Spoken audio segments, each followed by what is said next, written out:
Oh, hey. We are tWoTcast, episode 308. No, he does not. Okay. All right, everyone shut the up. Let's ready to record. We like to start every show by yelling, "We are tWoTcast." Can you do that with me? On the count of 1, 2, 3, go. We are tWoTcast. Now we can start. The Wheel of Time, reread podcast, explicit and R, freaking rated. Jono's the wild card, always talking shit. Joe's the straight man, he's a total dick. Tom is still obsessed with X-Men. Previously on X-Men. We are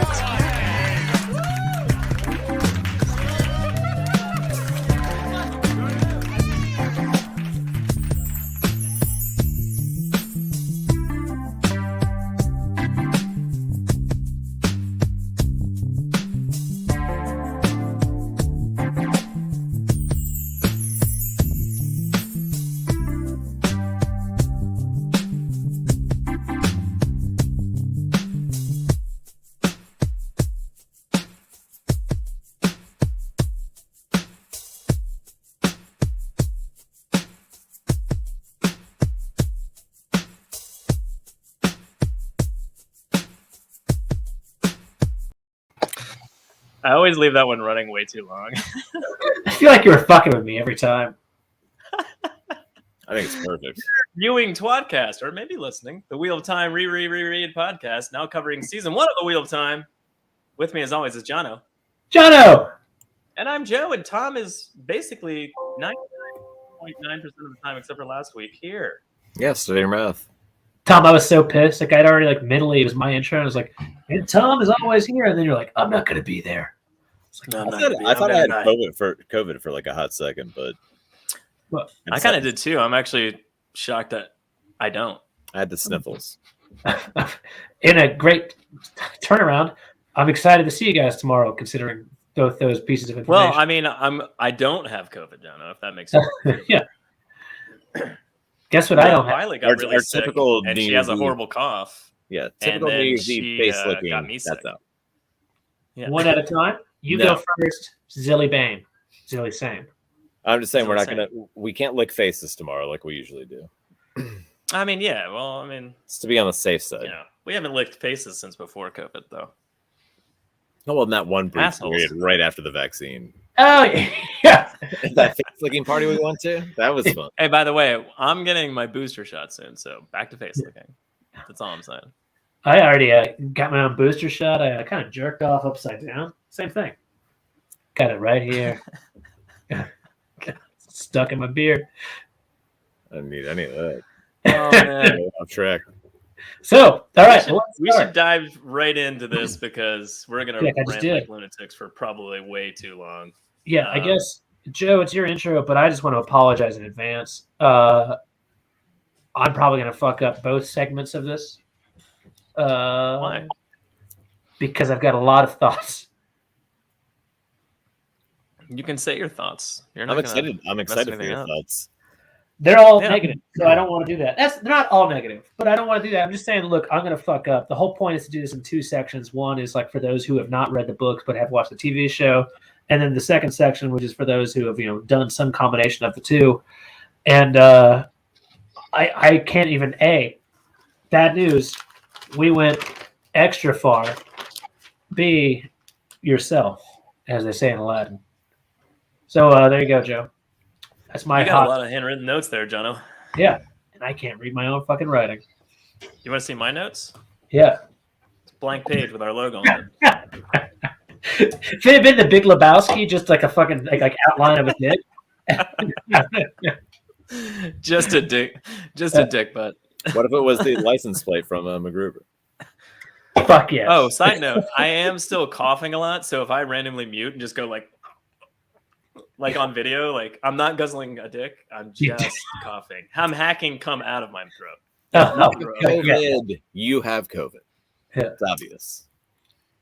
Cockpit? Hey, now. You're an all-star. So anyway, spoiler warning, as Jono just kind of clearly said it for us. We're going to do just TV show spoilers in the beginning, and then we'll switch to spoilers for the show and the book halfway through. But this is our episode covering The Wheel of Time, episode 8, The Eye of the World. And it's our spoiler review and breakdown of said episode. So I guess let's just get to it. Oh, this is so sedated. I mean, I haven't started drinking. That's actually not true. Well, I mean, currently. And also, I'm completely lying. I don't know why I said that. Yeah. I had a margarita and some champagne already. I traveled today, and I'm tired. It's an early day, but I am drinking. I guess my tolerance is entirely too high. Did you travel by walking into like a weird, like kind of like cabinet in a bathroom, or did you travel like a normal way that wasn't screwed up by the? No, like a normal way with delayed flights and bad weather. Oh, okay, so different. Oh, airplane. Sorry, or an early wake up. Did you put on your makeup? Yeah. When I wake up. All right, let's talk about the show, dummies. What is this first scene we got here, boys?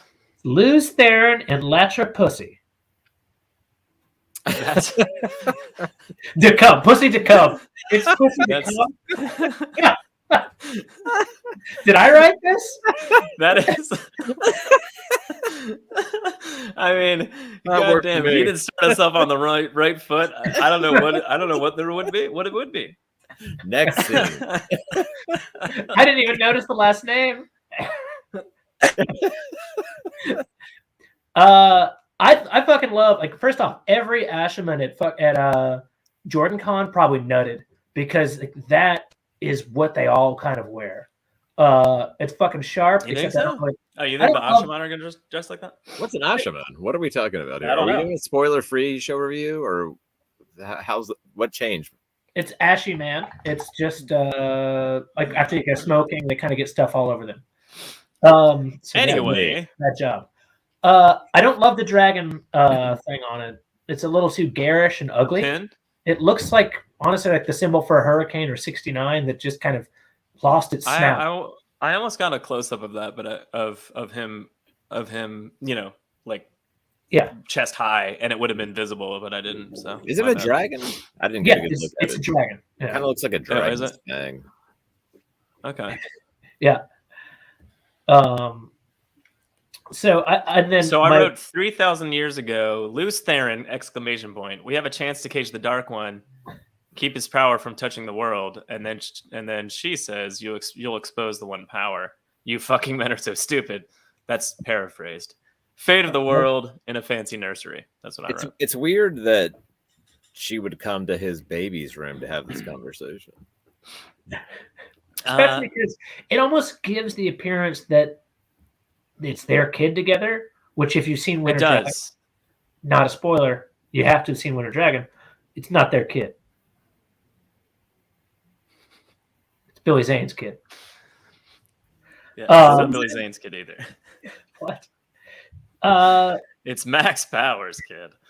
That's true. I always forget the Max, which also sounds like a made-up name, if anything. But that's it is. It's Homer's fake name. Wait, Powers is a made-up name. So my wife. Really glad we went down that road. Burn through this. I don't care. My wife couldn't stop making fun of what Age of Legends clothing. Yeah, I don't mind what Lews Therin's wearing, but like she's wearing what looks like an untucked tuxedo underneath a dinner jacket for waiters.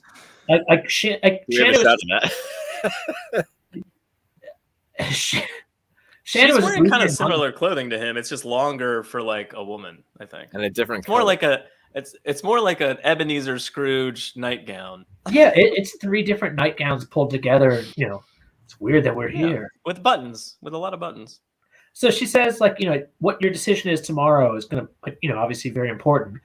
I don't know what his decision is tomorrow, and like whether he's going to, like, it sounds like it's not just do we attack or not.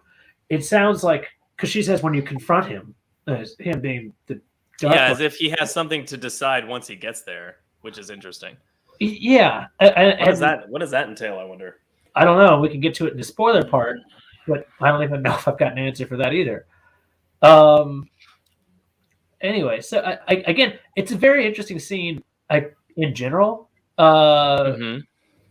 I'm not really in love necessarily with the Jetsons outro kind of thing of all the flying stuff and That was the city from the sorry. first. That was from the first shot of the first episode, or one of the. yeah, I first. think Yeah, and I Adam Goatsy put that up in our Discord, like Oh. a split screen of that, and I was like, "What episode is that from?" I can't remember. And he's like, "It's from the very first one. It's like 4 minutes in." I was like, "I see." So is that Um, Parent Descent? Is that the name of it? Parent Descent? Is that the biggest? Aaron Deason. Yeah.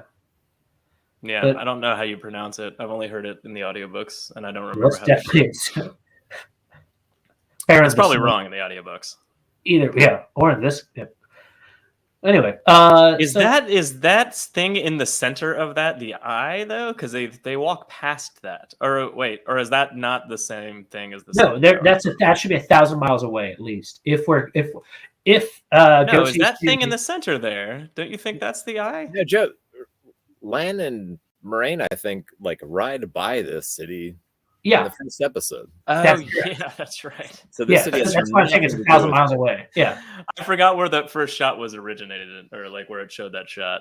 Yeah. Wait, when did it show that shot? I know it was in the first episode. Oh, so is it like before? Is like on their way to the two rivers or whatever? Yeah, Like after she's like, it's they not watch him. They watch that random that. guy get gentled, and they're like, "Well, let's go anyway." Okay, Oh, look at Future okay. City. All right, let's go. Right. Right. Okay. All right. So that's not nothing. So it's nothing. So that's neither the Seven Towers of Malkir, which I thought would be interesting if like those had been left around, or the Eye of the World in the center there. It's just No, Random no, city it's just location. a Pretty sure that's where their yeah. spaceships take off. yeah. That's Okay. right. So All right. then- We got intro here, and then I wrote into the blight. Young men test themselves. The blight is a rot, and then I grabbed this beautiful shot. that's a cool fucking shot. I thought it looks a little like it. I think it's a cool fucking shot. It reminds me of some other stuff we see later on in the same book. Also, good guy. Same I hope book? that's- yeah, in the book. Who And turned- we're talking about just TV shows right now. Moiraine, Yeah, I know. That's why I said it Moiraine, reminds me of later. Moiraine explains to Rand what the blight is, and then my wife just turned to me and she goes, "That's what blight means." Just the definition. It's like Moiraine a wedding Webster. Here comes one. Webster's dictionary defines the blight as Horrible. Wedding. Oh my god. Welding. My bad. I haven't really been looking. Oh. this one was hard to Oh. take notes for because as a finale, like they ping pong so fast back and forth between scenes as opposed to like a regular episode. Agreed. Yeah. Yeah. And- This and was oh man, usually scene breakdown for the show, I'm like, oh, next note, next scene. And this one I was just like and I was like, I gotta start combining some of this. I can't make I mean, we go right notes from for the every blight scene. to Perrin and Egwene yelling about not being able to follow them. Yeah.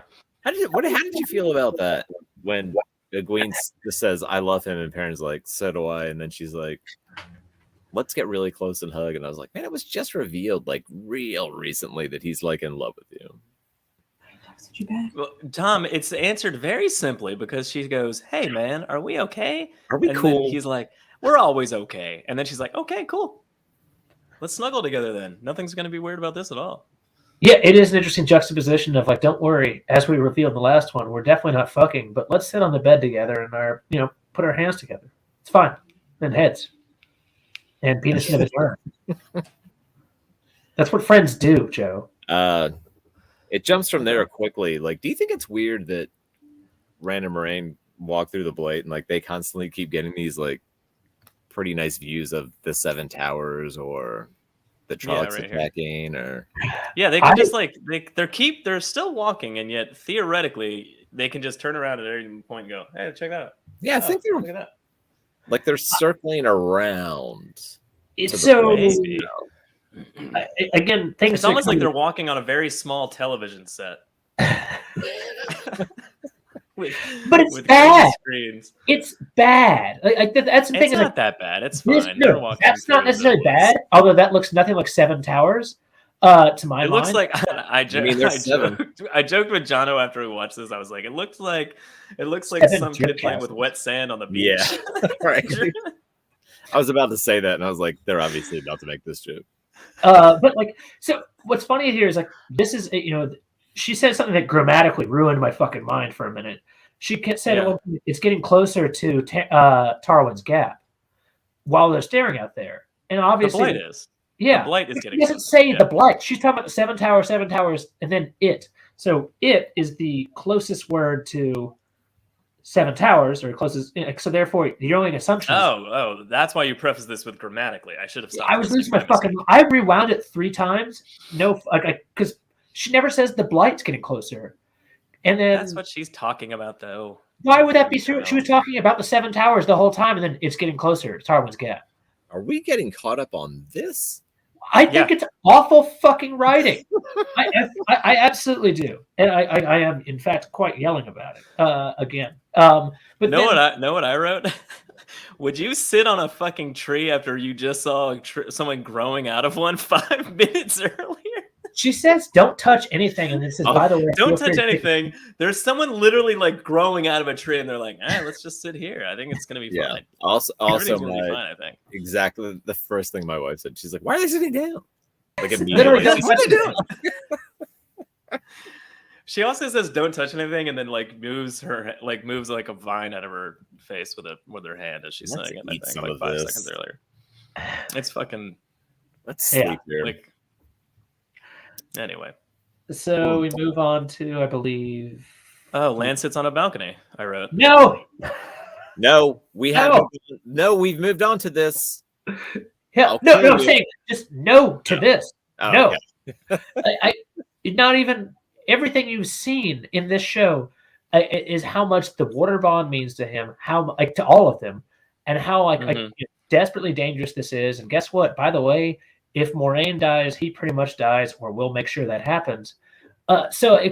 Again, he's not just going to be sitting there chilling out. You know what? Maybe I can get some more pussy out of Nynaeve real quickly and just stare north while getting like a weird blowjob. He's going to be fucking running around. A weird blowjob. This was so confusing. From the wind? No, from Nynaeve. Why not? He doesn't know how to get there, and then Nynaeve reveals it that she hasn't been tracking him all this time, that she was tracking Moiraine, and I was just like, so that... By the way, if you're tracking Moiraine and Lan is with her, then you're tracking him. Yes, there's 1,000 ways it doesn't make sense. That means that she's leaving a tell that he's unaware of. My mind melted. My mind fucking melted. So again, Nynaeve the logic in this scenario is so Nynaeve can track Moiraine, but Lan can't track Moiraine. Yeah. Yes. Lan, who's known her for literally 20 years, doesn't know her tell. Which, by the way, this isn't poker, right? It's not like she's like walking slowly and like just a gentle like cascade of piss down her leg that you can smell and Land can't. I don't know what her tell is. I want to make sure they never reveal what this tell is, do they? No, because if they did, it would paint like a very bright picture of how ludicrous that idea. So the idea is that Moiraine covers her tracks but does it badly. Like she has like this one thing that gives it away all the time. Why would she bother? She has the land. Never knew. You know what it is? It's like this really OCD thing she has where she has to break like 3 branches in a very specific way whenever they camp. Lan has no idea. I lost my mind, and then secondly, like to further that, what else does she say? I can teach you this tell. Dude is from Malkier, right? Which we have just shown is apparently 30 minutes up the fucking 30 minutes up more the than road. 30 minutes. Yeah. Did you not we'll see this in a second. It's literally 30 minutes up the road.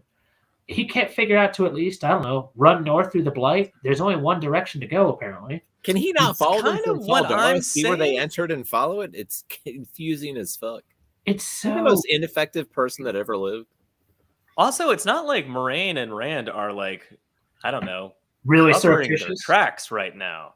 Well, that's their tell. They're just trouncing their way through the fucking blight. Like they're not like Hey, let's double back, circle around, cover those tracks up, lead false trails. Like they're just walking. That's what it is. Lan tries to follow her, and he's like, "Well, she obviously doubled back and left a false trail." And then Nynaeve is like, "Turns out she didn't." Yeah, Turns out she didn't. That's her tell. That's her tell, by the way. I don't know if you knew this. she's awful at this. She never Her leaves tell- false trails. Yeah. This is the best theory that could happen. It's so bad. I don't care. Like, I'm aware that things were hamstrung by COVID as far as things. Moiraine scratches her ear whenever she travels north. That's her Yeah, tell. she smiles That's a whenever good she one. whenever she has a good hand, and she frowns whenever she has a bad one. Hello, Sunmaid's probably right. Some good comments coming up. The tell is that they're obviously the only people in the blight right now. What if we get a flashback to that? Just like, it's right there. How'd you miss it? Her tell is that she God can't damn cover her tracks and you can, and I just damn followed it. her tracks. God damn it. Even if, I mean, you can, I assume, hide your tracks to the power. If that were the tell, that like somehow Nynaeve knows how to do it because she can channel as well. Yeah. Like, okay, this works. Why Lan can't see it? No, But- because he follows it later. Yeah, again, I said even if, but it's not. I fucked up. Maybe it's too good. You know, if, you get to a if you murder your wife and the police come to your house and like literally everything that's been cleaned with bleach an hour ago, they're like, wait a minute. I like where this is going. Yeah. Maybe her tell is that she cleans it up with a power and it's just Well, we too didn't find any evidence, but we found a surprisingly large lack of evidence. That's what it's gonna be. If they ever explain it, that's what it's gonna be. She cleaned it up with a power too well. Moving along. All right. So, I wrote Rand meets the Dark One. well, hold on. Let's go back real quickly. Just to God damn it, John. Jono, I don't want to go back. I want to get to the spoiler part, you motherfucker. But in this scene, to continue mocking the show, in the show part, she says, also, don't sit on anything, don't touch anything. Let's take a 30-minute rest. And so when I thought 30-minute rest, I'm like, it's a long time, but maybe eat, you drink. Literally, he takes a fucking power nap. And that's a very bad place to power nap, apparently. Like, is it really smart? I mean, he was up all night. They left in the middle of the night. He's a tired boy. Is this a smart place to sleep? He's a tired boy, Jono. There's a Trolloc on. Maybe she's looking out for him. Maybe she's like, literally, close your eyes for 30 minutes. I got it. And what else does she say? Dreams are important here, this close to the blight. So you already knew this, and you're letting them pass the fuck out. They haven't shown a single thing that made it appear Dangerous. that they were having difficulty in any way, shape, or form. Like, it almost seems like, let's sit down and take a nap in this most dangerous place on the planet Earth because we're just tired of walking. Yeah. Also, all those Like, they haven't been like although cutting that is their way through later, the brush. They haven't been attacked. Yeah. Like, they've literally just been walking.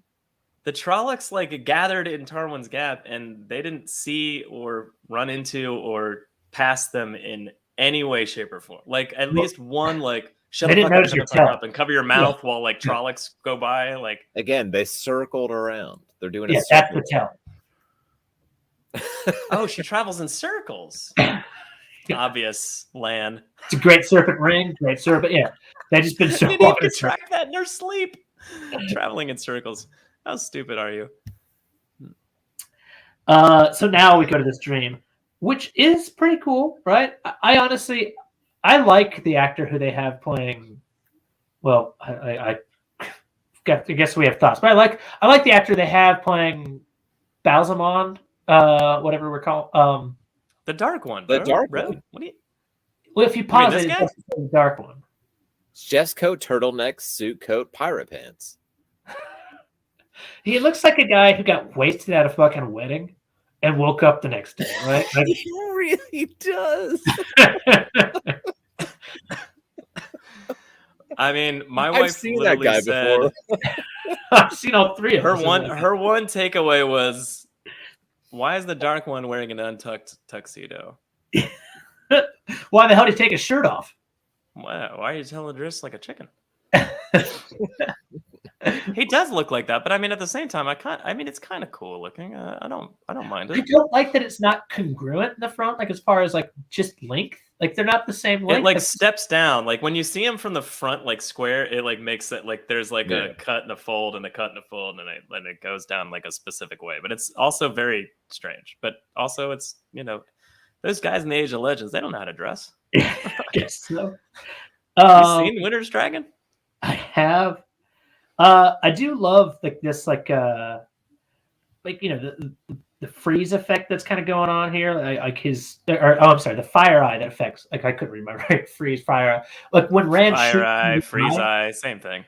When Rand shoots him in the eye, I think that's cool as shit. Yeah, that was cool. Honestly, that's awesome. Moraine's death was pretty cool too. I actually didn't like how they were like, just kidding, this is a mask. Yeah, I hated that. Like, the effect though of like him just sucking himself in was cool. If it had gone right back to fire eye face, because I do hate that. Is fire eye face? What next thing? Yeah, I think we just call him. We just been calling him Fire Eyes in the non-spoilery section, or the dark one. He's the dark one.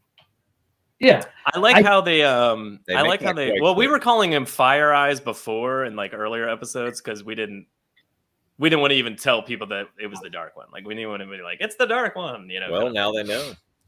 Now they know. Just like we didn't want to tell people who the Dragon Reborn. Now they fucking know it's the dark one, bro. Yeah. Yeah, he's not scary at all. I mean, he kind of is. Not really. I mean, I'd be creeped out. Yeah, you know what? I honestly don't think he's scary. He's almost more intimidating when the Fire Eyes stops, honestly. The Fire Eyes is scary when it's like a flash in a dream or something from like the earlier episodes. But in this part where he's just like walking around talking to him, you're like, it's kind of off-putting when he's just like, hey, how's it going? And you're like, what the fuck? He looks like something like The Magicians, which is a decent TV show if you like to get drunk and watch decent TV shows that aren't really that over the top good per se. But like he just like you said, like he's almost kind of campy at first, even though he looks interesting enough, and it becomes far more like concerning and like sinister after he loses his fire eyes. Asymmetry was all the rage in the Age of Legends fashion world. I guess I just never found him to be scary. I mean, I never felt the threat. What about he was scary in like those first moments when you barely see him, and it's just like that one dream that Rand has when like Perrin's like smashing his wife with a hammer or something. That was pretty scary. Cecilia was scared of Perrin.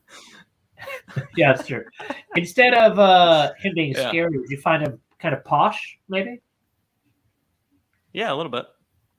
Like a drunk man the next day after a wedding. I was going for a different, but in a really nice wedding. But in a really nice way. So they talk for a minute. I wrote, the blight's eating Rand, and then Moiraine gets stabbed through the face. I just wrote, you look nothing like him. You brought one Aes Sedai. Last time you brought 99 companions. You have a hair marked blade. It's really just the dark one just being like, hey, I'm gonna start fucking with you now. Like I love this part. Rand sheathes the sword, I wrote. Oh, I think I have a picture of that. I do. No.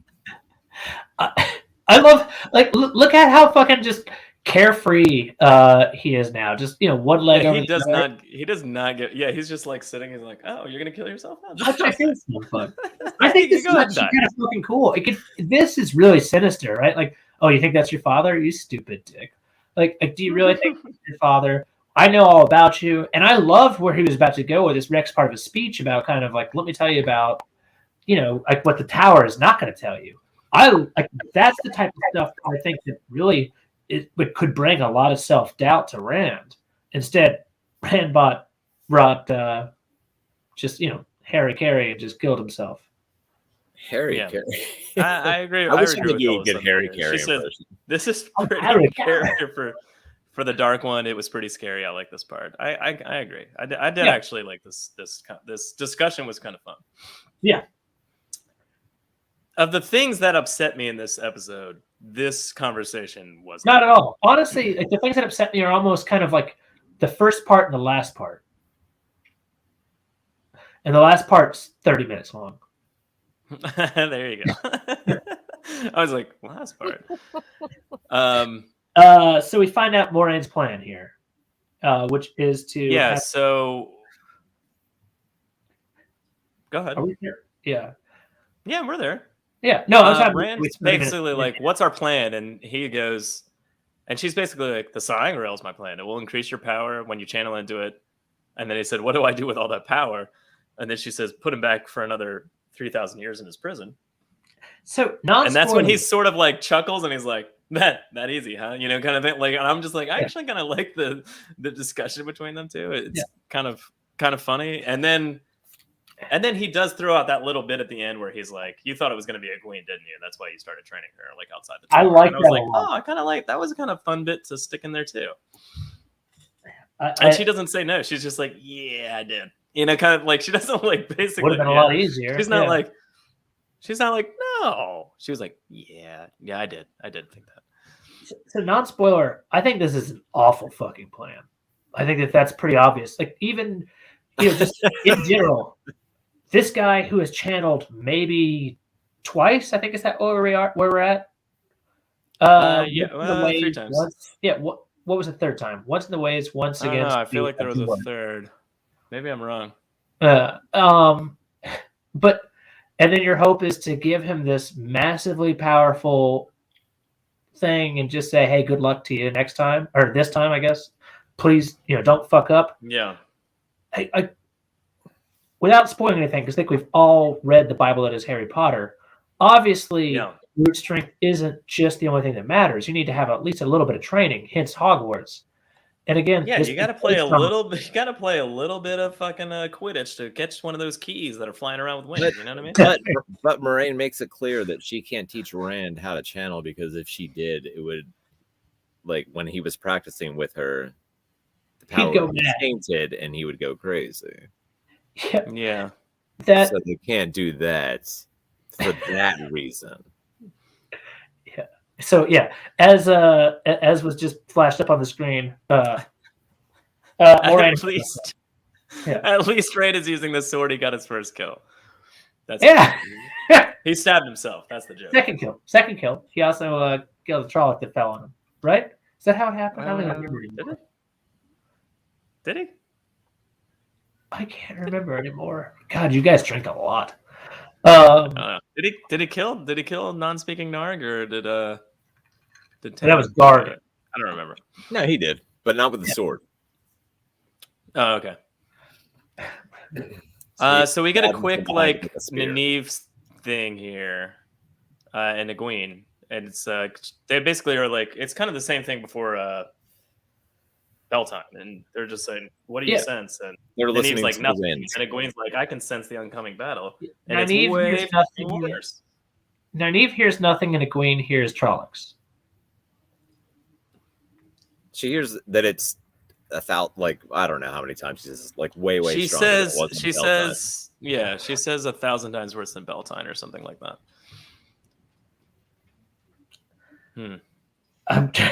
What's next? What's next? Keep going. So my next note is literally, "Kids are scared of the blight," which is my name right now. "Will you teach me to channel? I can't." Moiraine was tortured. Did she have a block? ?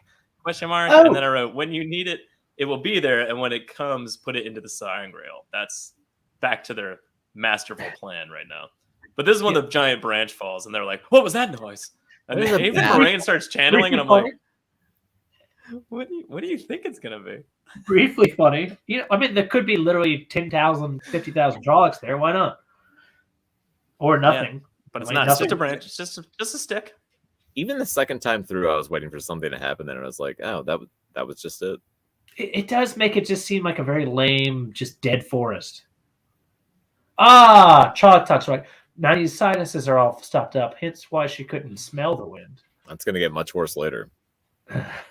Yeah, it's burnt out. Does it smell like ash all the time? Burnt toast? You smell burnt toast? Alzheimer's? Is that Alzheimer's or Parkinson's? Either way, it's not good if it's early onset. Hold on a second, I have to blow my nose. Wait a minute, this is not a tissue. This is hot coals.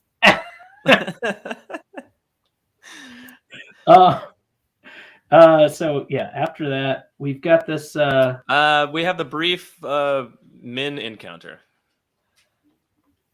You know, She sees everybody die. yeah, she Yeah, does. we need answers. Tell us about Rand. And then she's like, no. And then but she goes, by the way, I will tell you though, everything I see comes true. Not helpful to them at all. Then she sees Nynaeve and the soldiers dying. That's kind It of doesn't kind seem. of it. It's not a good. The thing about like men's. Well, never mind. That's for later. It just seems like thanks for showing us what happens here in 38 minutes. That's not really helpful. It reminds me of like the. Do you remember the Christopher Walken Well, the I mean, bad? do I remember the Christopher Walken? You can stop right there. Yeah. The answer's no. There was a Christopher Walken SNL character who was just like Oh, just this like the tiny psychic. Like all he thought was the most inconsequential matter is like tomorrow you're gonna get coffee. Men can't Put go. it in your hand. You're gonna be Yeah. okay. Like that's it. Yeah. Like I can just. All right. That's what men's power looks like right now. Like you're all gonna die in 30 minutes. Well, what's the point of that? you're all gonna die. Yeah. All right. Well, I thanks. mean, that's her entire power. That's She That's sees not the helpful. happen and nothing can change. it's, but it like, it Oh, just man. seems inconsequential. Maybe.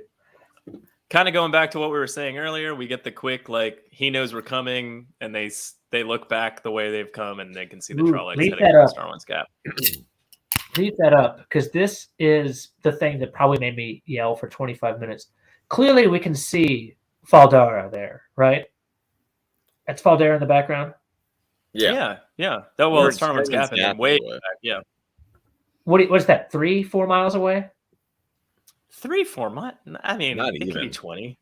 That's a fucking army. You can see the size of the army there. You can see the fucking the Trollocs. You can see them That's individually. the tail. That's the whole gap is filled, you idiot. Oh, Jesus That's Christ. the last. Yeah. The whole point is that's not very fucking far. And they've all even gone that far, and then we're not very far. It's clear that we're either just north of or right at I the mean, Seven Towers. Like even geographically, fudging that distance in a favorable way for the TV show to make more sense, it's not very far. Yes. All right, It's- how about this? Just geographically. So Moiraine and Rand obviously slipped in another direction. I would assume. Why did the Trollocs just go? The whole point of a gap is that is geographically where everything has to be It's the funneled. only through. way in or out. Well, I guess No. Moiraine and Rand could have come to They the are gap and funneling. gone into the blight before the Yeah. Trollocs showed up. That's what That's happened. exactly what I'm happened. just saying that this doesn't make fucking sense. Land could have fucking jogged there in about 12 minutes. Like, He would have been overrun.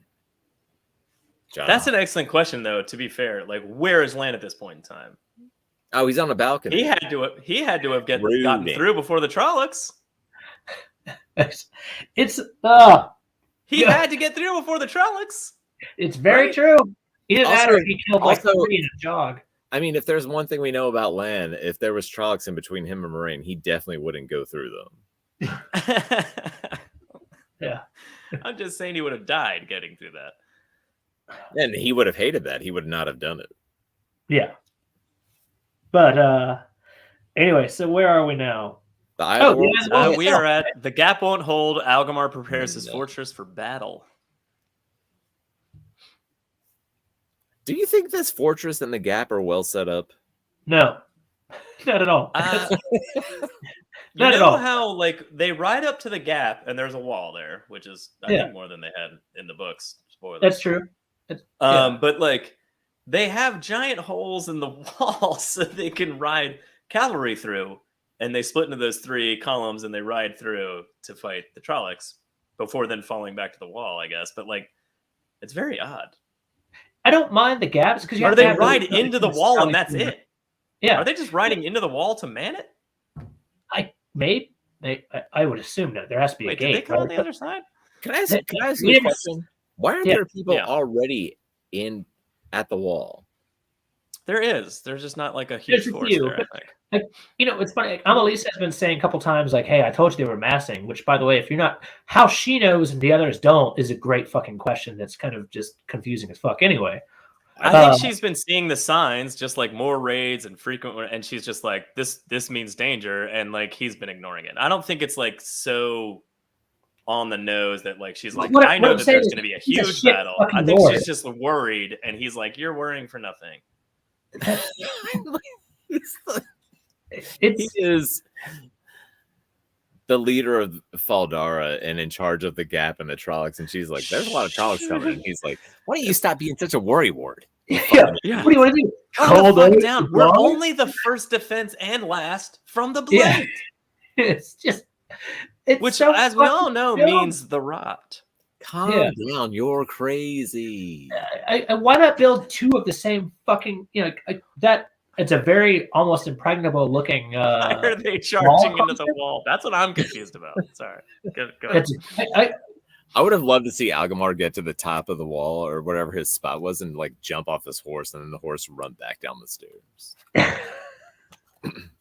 But why not have 2 or 3 fucking It sets is of walls? amazing. Why You were had- they charging? You've had literally centuries to build fucking fortifications. Put something there. Put people Yeah, across that wall the should be as tall as those. canyon. You know, There's a and canyon. Why isn't there a moat of spikes in between the Gap and the city? Why don't you have Are you boiling kidding me? oil? How for would when you young fucking- men go to test themselves in the blight if there was a bunch of spikes there, Tom? you gotta let your young men go off and have fun in the blight. So they It's can just eat bad. They can just go the way Random Moiraine went. It's just bad. Like that's the thing is like I think a lot of the production looks good, and then some of the production looks bad, and then some of it's just dumb.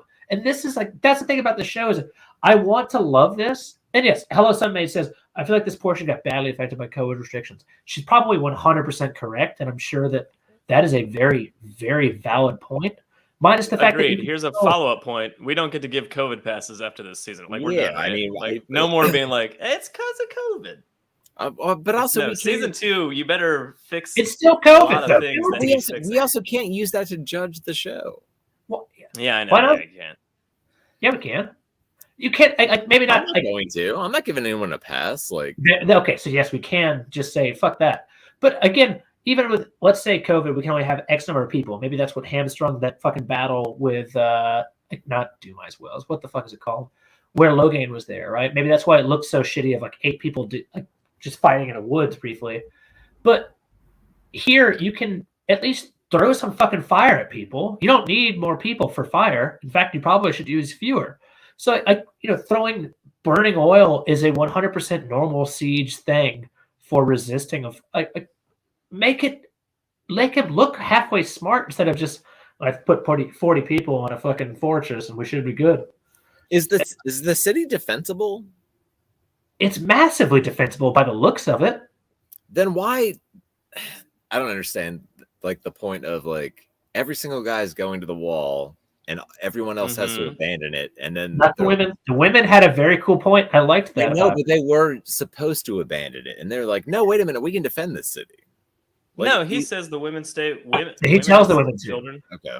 Yeah, stay Which behind. makes you wonder Chimerian women and who children was stay supposed to behind lead? The men to stay man at the city's fortification. defenses. The men stay at the fortification. The women stay in the town. Who was supposed to leave? Just old people and children? Also, like, isn't Men. Algamar? I mean, well, never mind, let's get into book stuff.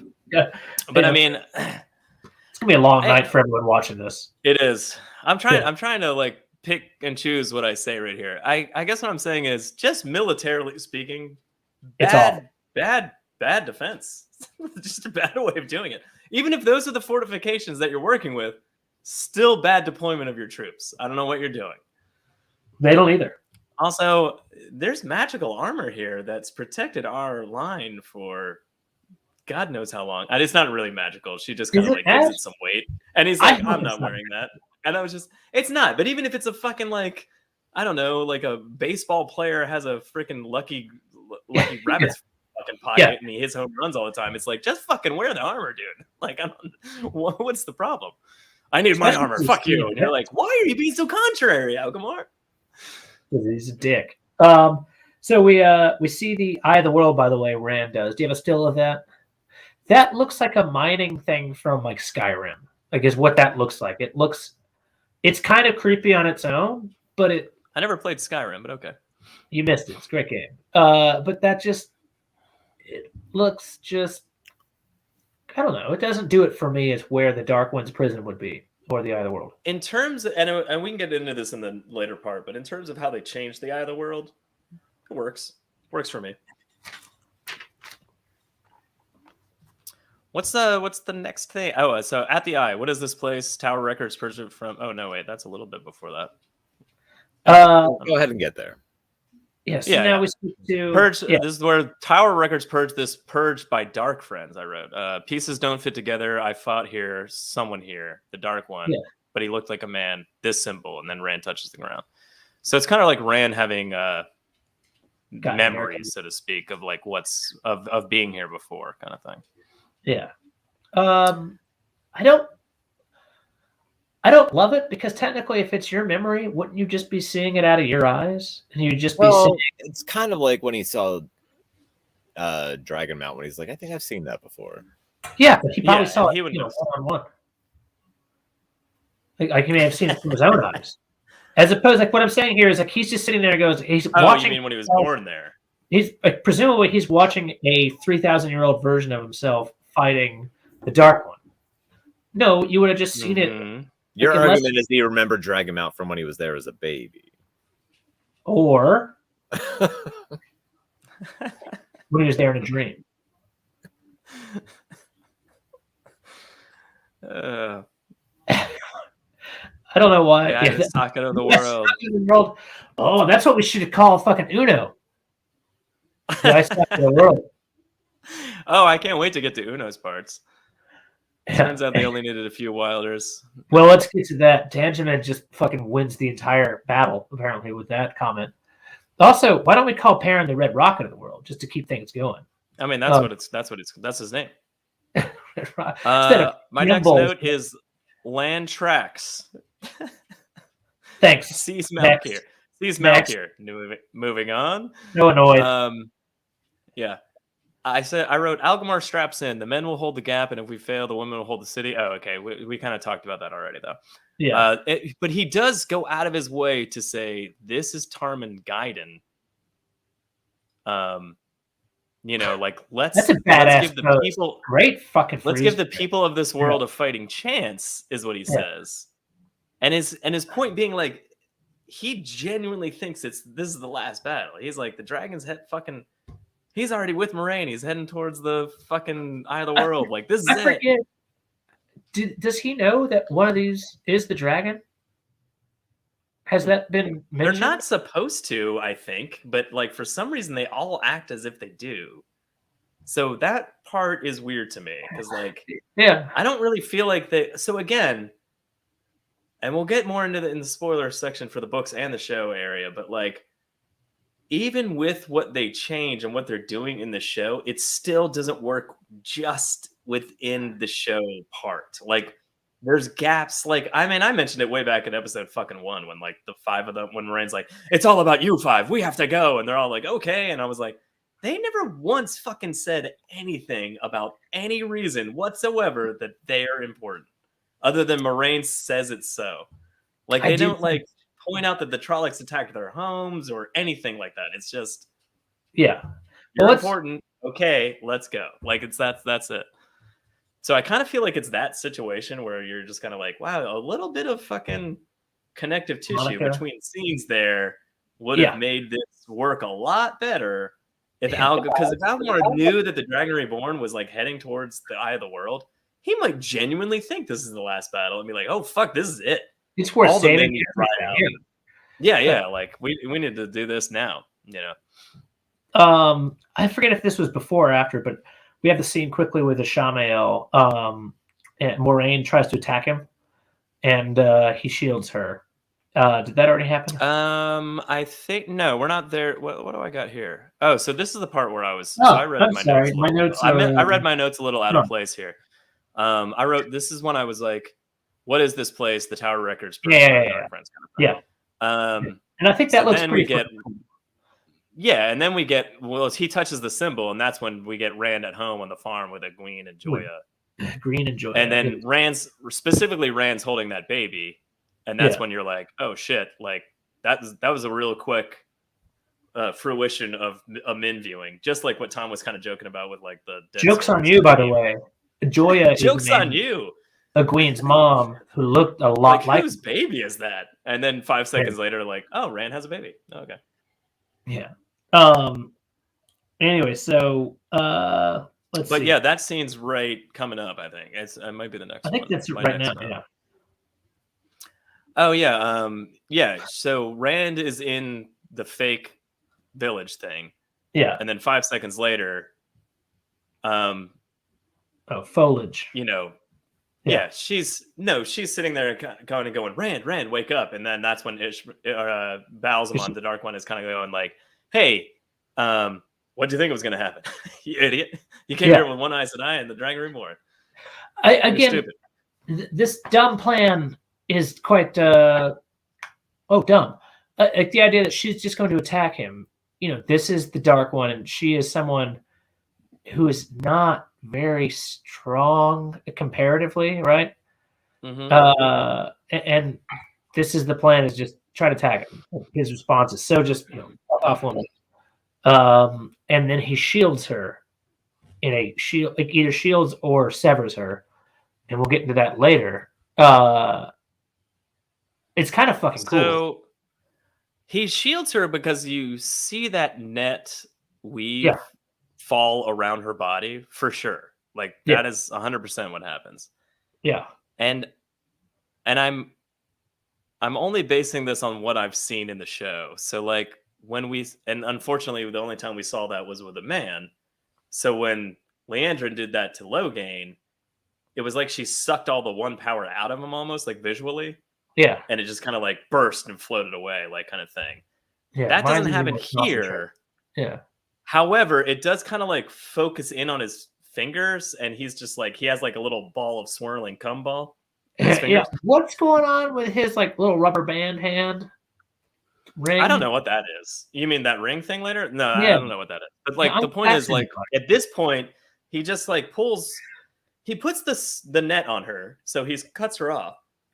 Number one, but two, it almost looks like he pulls the one power out of her and just like holds it in his fingertips for like a minute, and then it just kind of like isn't there the next scene. Like that's kind of like it. Yeah, a little bit of rule. And again, we can get back into this in the book spoiler part, but like weird, and I don't.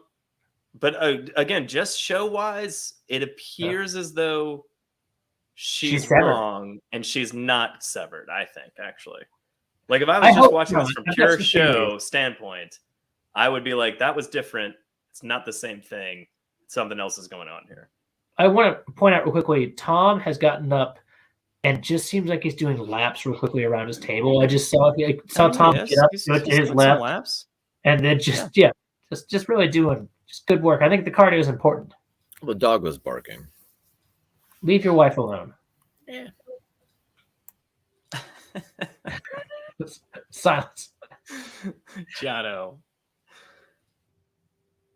All right. All right. So what do we got next here? Oh, men. Unfortunately, men leaving the scene is so it's people like running out of Pandora, and men leaving. I got the Trollocs fill the gap, and then I wrote what else I wrote here? Yeah. Men go to hold it. Really Civilians flee. Amalisa wears family's armor. Any woman who can channel, I need them. Yeah. And then I wrote to die, and then I wrote men leaves. Yeah. So I think that's the next thing. Okay. That's frustrating. I thought I got a min. I thought I got a min on a carriage thing, but okay, maybe I didn't. Don't worry about it. So then we go back to the throne now, right? That's kind of the next scene is Agelmar's Lord Agelmar. Yeah, it's Uno and not Ingtar. Yeah, good for Ingtar. Go to smash open the throne, or rather the floor where the throne was. Yeah, and then and reveal the Horn of Valere. Yeah. So they get I don't have a lot of thoughts on in this portion of our show. Yeah. So they get 5 women to channel, right? Yeah. Perrin and Loyal, they get some very exciting scenes here, walking around doing nothing. And so then it goes back to Rand. Uno digs up the horn, and even Egwene and Loyal decide to they decide to stay. Yeah. What were you saying, Jono? Go on. Oh, so really just that's kind of it. And we just go to Rand's dream as the next scene. Yeah, we got so this Rand dream is basically him sensing that it's a trap.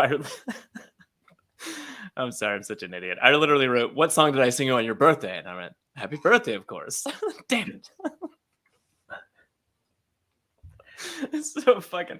What did we carve in that tree when we went on that secret vacation? Yeah, This is our it's all. land. You know? Oh, okay. So Maybe this is all built out of my own brain. Oh, it is? All right. You got me. I can't remember. But he's starting to sense it's a trap, and it seems like the scene is meant to give you like, holy shit, this could be bad. And then Moiraine is basically like, it cuts back to Moiraine and the Dark One and Rand in the real world, and then the Dark One's like, what do you think is gonna happen? And she's like, I don't care. If he chooses wrong, I'm gonna fucking cut his throat open, basically. I think that's badass. I think that's like, just awesome. Purely badass. Is this the part where he actually starts making out with a queen? No, wait, in the dream? Yeah, like maybe Rand, I don't know.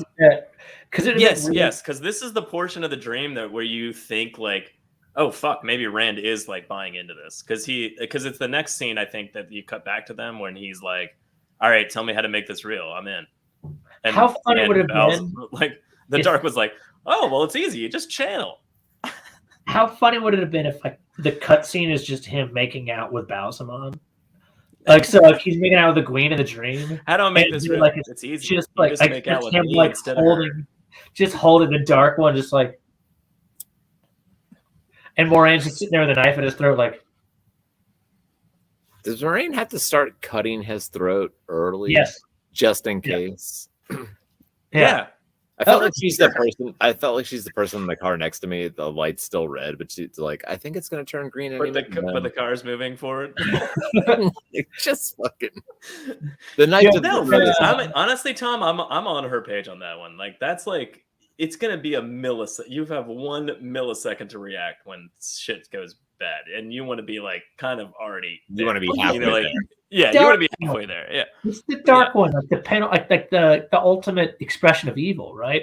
He can stop. I do really like. There's like one, and I don't know if it's here or like maybe a bit later. I don't know, but there's so many quick cuts here that I'm like, but Moraine's kind of like, we both know that you can't like fuck with me right now, kind of thing. Like that's why she's doing the knife thing. Like he fucked her up with the one power, but she kind of like says like flat out like, you can't touch me, like you're not physically here, like you can't, we both know that. And he's like, fuck you, kind of thing. And I was like, I did, and it's really fast and it's like kind of subtle, but like she basically goes like, we both know that I can do this and you can't stop it. And he's like, shit, you're right. All right, you put Beege's comment back up. Yeah, the one about both Lews Therin and the Tamerlane seat had the same finger ring thing. Yeah, and that's a beautiful dog photo. I love that every time. Yeah, it's fantastic. Yeah, I think that's a very interesting. I don't know what the fuck it means. I say that in both a spoiler and non-spoiler way. I just don't know what the fuck that means. Although I guess I have some thoughts, but still very interesting. Okay. Let's see. So, my next thought is what's on Shamiel's hand. That's not really helpful. I just wrote the fight moves on. Like we have Perrin helps Uno, Algamar dies. I just wrote you should have used that armor. Dark One cuts Egwene's throat. That was fun. That was kind of awesome. How do I make this real? Pat and Thane teams up with some Midril. The horn is revealed. And then they very quickly are like, it's for the dragon, by the way. You're not allowed to use this. I love how Perrin's like, well, all right, let's do it. And he's like, not for you, dickhead, for the dragon. Well, I just feel like this, to me, one of the things that bothers me most about this scene or this entire episode is what Perrin's role is. I think he's in 3 different parts. One, trying to like get a little from Egwene.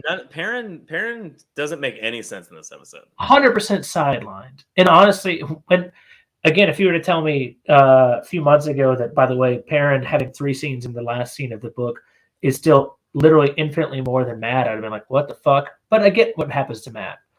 But this just seems like such a fucking waste of a character who has proven to be very interesting on his own if given the space to flex it, which has been but this isn't really an episode to kind of highlight him, you know. He's burly as fuck. Go metal throw, like fucking fight something.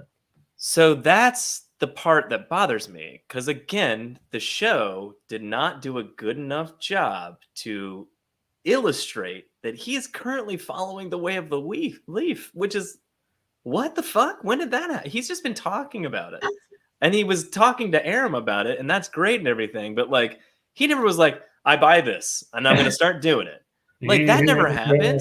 And then like there was that one quick scene last episode where like, you know, they're all meeting men for the first time.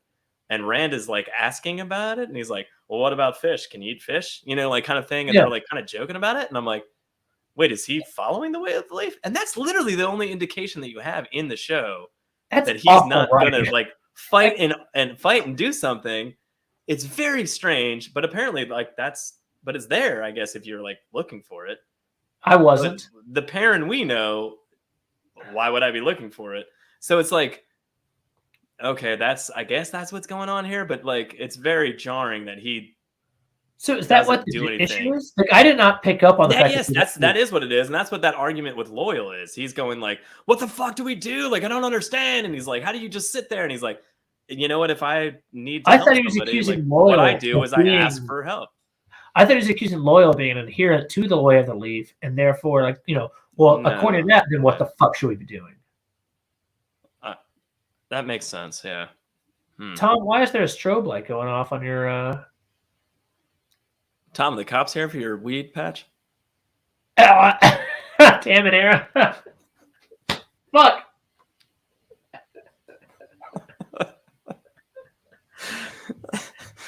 Tom's just muted because a dog is constantly barking. Hi, Lindsay. He was considering it, but it was unclear otherwise. I agree, sort of. I don't know. I'm with Trollocs. I think it's unclear. Yeah. He looked at Axe like too much. He did. Trap, that's true. He really did. Yeah. Like every time that they cut back to that, it was just like. That, besides his penis, is the only thing that's been his wife. It's a little too soon on that one. God damn it. Anyway, what do you got here, Jono? I just wrote. I mean, there's a lot here. Like Padden Fane teams up the Midril. Like that's kind of badass. Like moment where they break into Faldara, so to speak. That was pretty awesome. So I mean, there's really not too much. What actually ends up happening there is kind of, it's not quite in a row, right? Let's just finish off this parent kind of thing, I guess. Okay, all right. What happens here is, parent comes to help out digging out the horn. In a scene later on, Padden Fane kind of walks by, and parent goes, "Oh, there's Padden Fane," and decides to just follow him. Which, by the way, all he does. Yeah, there's a lot going on. I guess there's a lot going on in these last scenes are like cut. There's too many cuts. So I guess I like your idea. Let's follow the parent. Let's go.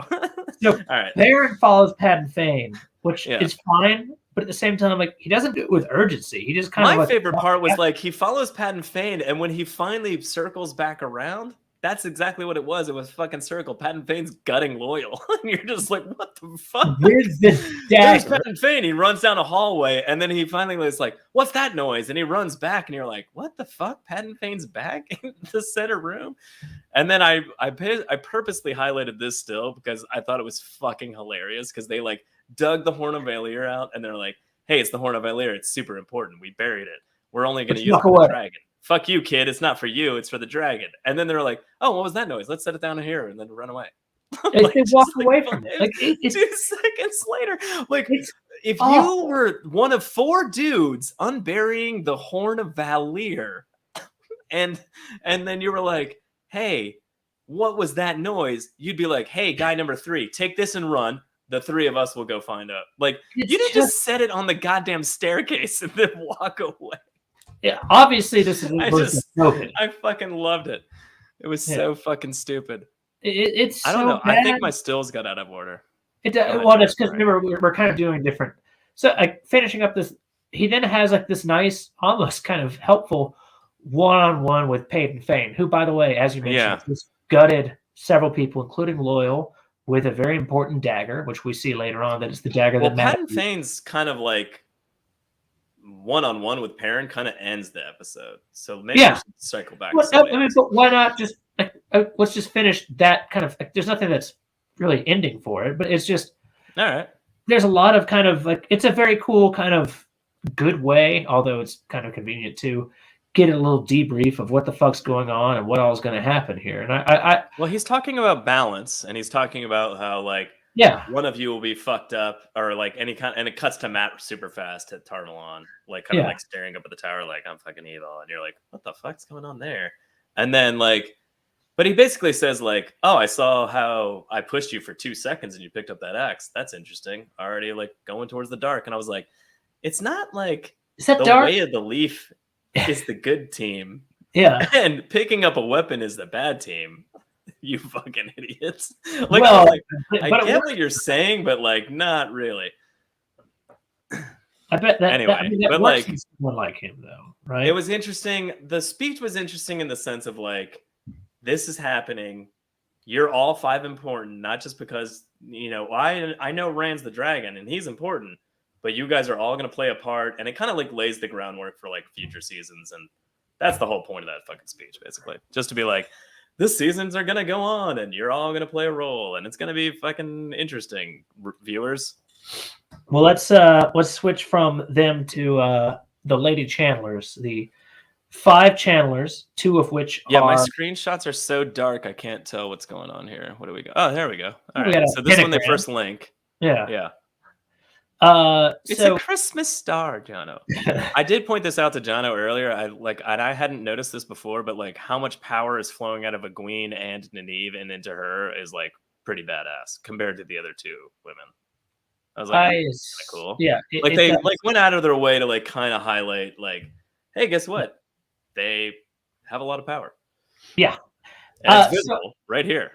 I don't. When we get to the non-spoiler section, which by the way, we're 75 fucking minutes into this. Whoops. Yeah, we should. Yeah, good, Kevin. So let's just sticking on this though. It's it's certainly an interesting kind of look at it, right? I think it's badass to show how much stronger Egwene and Nynaeve are. Yeah. I don't think it makes sense. I guess we'll end it there, right? I mean, I don't know how many people who haven't read the books, but all I can say is read the fucking books. That's what Robert? Oh no, RAFO. Read and find out, not read the fucking books. My bad. Got that confused. Watch and find out for the viewers. Yeah, or we all know our viewers are viewers. I mean, no one's listening. It's all viewers. But anyway, so I don't know. I love showing how badass like these 2 girls are, right? Or it's awesome. And it also makes me sound more like well, they're girls in the books. Egwene's a few years younger, so that's actually a more closely aligned name. But like how they're all a few years younger. Women are, right? Like they are fucking powerful as shit, and they have so much important stuff to do. And this just isn't. Again, I kind of appreciated Peyton Fane's ridiculous speech of like balance and like you guys are important. I mean, in terms of a television show, and you reveal that Rand is the Dragon Reborn. What? It is important. It is kind of important to go like, hey, by the way, like it's not all about that guy, and there's going to be a lot of shit going on, and these I love that still have a huge role to play. Fantastic. I really do, and obviously, people who haven't read the books, it's obvious that 3 tWoTcast were augmented to 4, maybe 5. The uncertainty of the number is sometimes frustrating, and maybe that's a plot convenience or not. I don't know. I love because we talk about the fact that Egwene and Nynaeve both seem so fucking important, Egwene especially, right? I don't think that's a fucking spoiler. It's pretty obvious, right? I love that, and I want that, and I think that's honestly perfectly kind of a heritage almost of the work that he did. God damn, I can't wait to talk about that, Danjamin. Robert Jordan was almost like a very progressive. Wait, what about this comment, Jono? Yeah, seriously. Yeah, I want to everything so hard. Drab knows us very well. He's was so progressive 30 years ago, and obviously times have changed. Yeah. And it doesn't look like that anymore. So if you want to kind of take that, honestly, some of the things that look progressive now look almost the inherently opposite. And that's, whatever the fuck, right? But changing so much no longer seems like an homage to, it seems like almost like a middle finger, I think, is part of the issue. And again, taking some of these things and running too far with them becomes a little too far. Wow, I love the way I just become so reductive. Good, you're doing good. Yeah, we're gonna wrap this show up. Stop it. We're gonna wrap. Let's talk about Rand. Well, real quick, I wrote, "Give me your power, I'm gonna accept it." Then I wrote, "Drunk off the power almost immediately." All right. We get hey stop. Dark One teaches the flame in the void. I mean the flame in the want. He's channeling. You don't even want to know what he's doing. Oh, okay. That's where we're at. Okay. So basically, Rand's like, how do I do this? And the dark one like pops back out to Moiraine and he's like, oh, you bitch, you don't even know. He's channeling. You don't even know what's going on. So it's fucking perfect Dark One bullshit. It's fucking great. It's just like he's inside the dream world, just being like, Rand, don't you just want this baby? And then like on the outside, he's just like, oh boy, he's channeling inside there. You don't even know what's going on. It's gonna be the best. It could be the worst. I actually kind of love that part. 50% of the time, it works for me. All the time. Tom could not look more excited unless he were getting himself sucked up. That's where I wrote horns out. Just said it here. No worries. Anyway, lightning comes down. The gap is saved? ? I can't. Rand channels against the Dark One. Okay, let's talk. Honestly, from a fucking perspective, right? I think it looks badass. Yeah. The women destroying all those fucking Trollocs. It's fucking awesome. That's some cool shit, right? Like that's awesome. And honestly, I love. This sounds fun. The fucking the visual of these women getting burned out. A couple of them, I think, is fucking cool looking. I think that's some really cool, like, just imagery. Oh no, they made it look pretty awesome. I have to. It's not what I imagine when I see burned out, but it's fucking cool.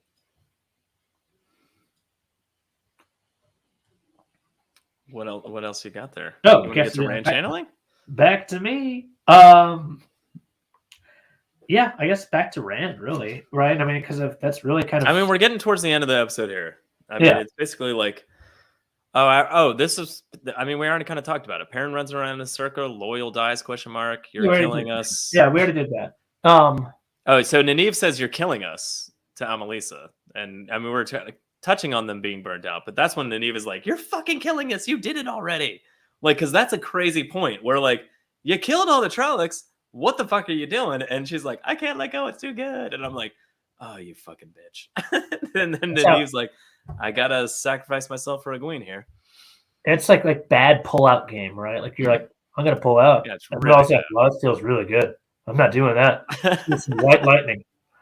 And then like, she's like, what are you doing? And you're like, well, let's just do some white lightning. Yeah, I'm about to come. That's exactly how I sound, by the way. Spoiler. I don't know if that's much of a spoiler. Anyway, let's talk about Rand channeling and the end of the episode here. I mean, we've got this. He starts doing this. He reveals in the dream that he's like, "Fuck you! I'm not actually channeling to make this real. I'm channeling. I got you to teach me how to channel real fast so I could channel it into the Sangreal." This is a peep, right? It's a peep from April. It's just holding like a weird, like lime green peep in his hand. It's from Easter. Yeah, I like this, except for the fact that what the fuck does he know how to channel and why? Like that's obviously there's a certain amount of just kind of oh, that's how you do it kind of thing to it, but at the same time, I guess Moraine's plan was successful enough of leave it to chance, good enough. Am I right? Wheel weaves as the whatever the fuck says. I don't know. I mean, it's not. I don't know if it was like leave it to chance so much. It seemed like Take a chance, take a chance, take a chance. I mean, this is book shit. I can't talk about it. Yeah. Man, No. see. No. Can't talk about it. Anyway, Yeah. this is actually. Let's talk about what's happening in the show itself.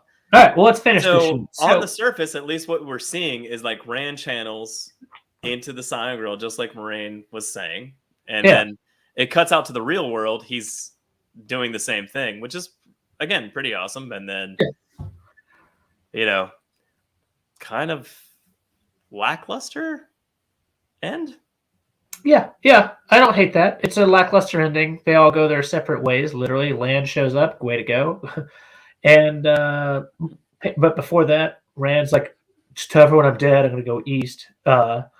And that's kind of it. By the way, east of here is other things. Did he say east? Well, no, but he goes east because you can see where the sun's coming up from. It's already dark. God damn it, John. God damn it. What? There's a couple of things I wrote. Fane has the dagger. What the fuck? Was it just sitting on Land's bed?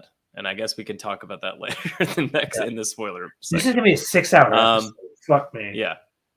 Why Zilly Zane's just quitting at home. So when Rand's done channeling, he's like, Moraine's like, we can't go back because he's picking up his shit, like his bag and stuff.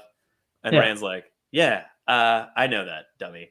And he's like, I'm not going back. Give me one, like, do me a favor and just like tell them that I all died. He's like, I felt the madness. Like, tell them I died here. And she's like, I can't lie. And he's like, you'll figure it out.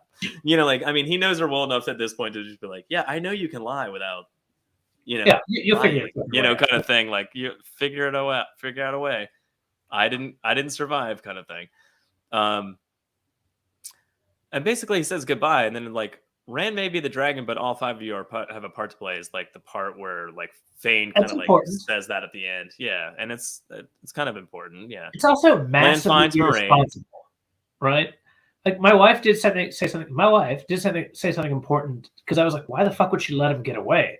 She goes, yeah. Well, isn't it true that the White Tower is going to be following her as well as a whole bunch of other people? If she doesn't know where Rand is, that does confer some sort of safety to Rand, which yes, true. Does. On the other hand, also on the other hand, Rand being alone confers no safety. That being said, if that's the case and Moraine's thinking that way, why would she say, Rand, where are you going? And he's like, goodbye, Moiraine. And he doesn't answer her. And like, why would she say, where are you going? If she was like, not gonna follow. Hey, it's pretty good that I don't know where you're going because I can't lie. Good job, Rand. Like, you and me, we're on the same page. Like, because obviously she wouldn't have said, where are we going if that was the case. Like, why would you do that? Anyway, Land finds Moiraine. You're alive. Where's Rand? He's gone. Yeah. Unmask the bond. I can't touch the source. Yeah. And then we see a quick field. I just wrote field of death. Egwene heals Nynaeve. Rand walks towards the spine of the world, I think? Question mark? Yes. And then we get Quendilar that can't be broken, which is what Moiraine is just like sitting there staring at. Like, what the fuck? So here's the part that bothers me again about the Rands walking away.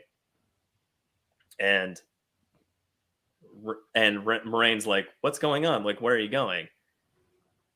And if it was like forethought in terms of like, oh, well, if he's going somewhere specifically because he feels the madness, great, because that was the last battle and everything's done. But 5 seconds later, she's like, I fear that wasn't the last battle, it was the first to land. And I was like, well, if you thought that, why did you let Rand leave? Like, what the fuck are you doing? Kind of thing. Like if you didn't say that sentence, I would have been like, okay, well, she doesn't quite know what's going on yet, and she thinks it's over, and therefore allows Rand to walk away. That makes sense. But like when this isn't even spoilery part of the show, and I'm just like, this is just thinking out loud in a so this is the first battle, not the last, and you let the Dragon Reborn. We have to say the first battle is the deepest, and you didn't figure out where he went. Good work, Moiraine. Anyway, and then some Shanshan bitches murder a small child with a tidal wave. which I thought was I can't wait to talk about any of that. Tom, what do you think? You're on mute. I don't understand. I don't understand why Tom's muted, and I don't understand. Is the dog barking nonstop? I Anyway, think Tom can't wait. Like, he's so worried about what he's going to say. He's starting to get drunk, and he just wants to just. I'm pretty sure he's drunk, and he doesn't want to say spoilers. He wants to stay at the spoilers, and so wants to stay. Tom, blink if it's right. Blink if it's true. Blink yes. Blink once for yes. Okay. Tom, show us your tits. Show us one. All right, boys. Well, you guys want to do ratings and then a quick break, or a quick break and then ratings? Tom, what do you think? Ratings? Ratings for what? The show, the episode. As a whole? Yeah. Ratings. Ratings. How many Billy Zane? Ratings. The Billy Zanes I give it is you can't reach it with your head. Is it 2? It is. Oh my god. That's There's, crazy. there's my ear to show where I am. 2 Billy Zanes. I like it, Jono. Good job. Jono, way to stretch. Good work. Good work. Oh.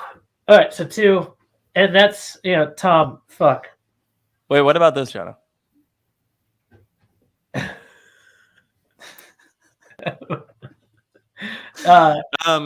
First, let me say Keith Langford says 6. What do you say, Jono?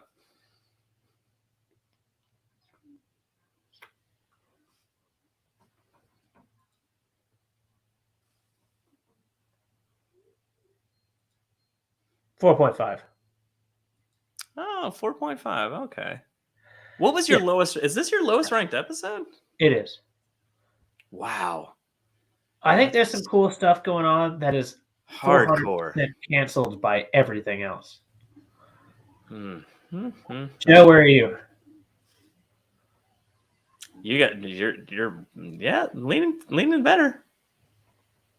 It's a solid 6.5 or 7 for me. You guys are tearing this episode a new asshole for way too much, I think. Fuck no, we're not.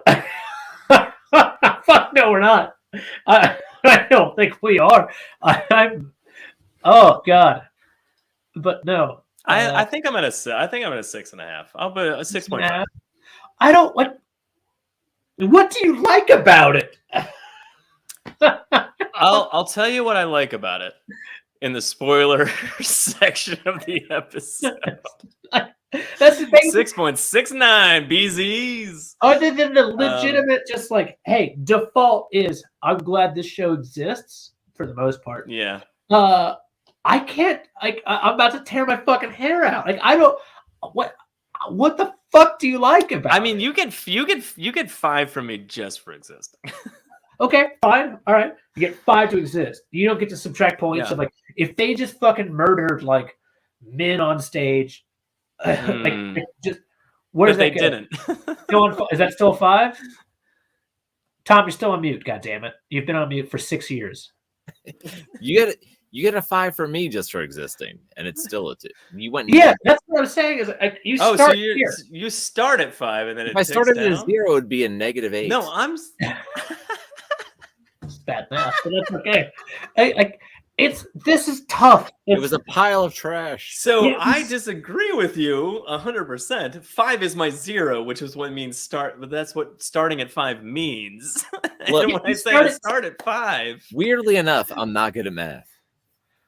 I don't. When I'm saying I'm starting at 5, I mean like it's the show's fucking real, and there's real people playing the real characters from the real book that I fucking have in my brain. I love it, no matter how bad it is. I love it, and it's 5. Do you want to really minimum? Do you want to really hear what I want to have to say? Well, I do. I would have in the spoiler section of this.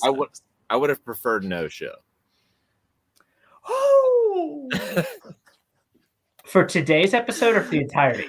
That take is the entirety. On fire! It's a 10. It's a 10 on the Billy Zane scale. I would have rather just not had it. I'm glad other people have it. I wish I'd never watched it. Oh my god, you're out of your mind. All right. I'm not let's with get Tom. into this. Let's Let's get into this after after a quick Taffy penitence song. I think, right? Yeah. Yeah, because I need I need 2 more drinks and more water.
Oh, hey. Oh, hey.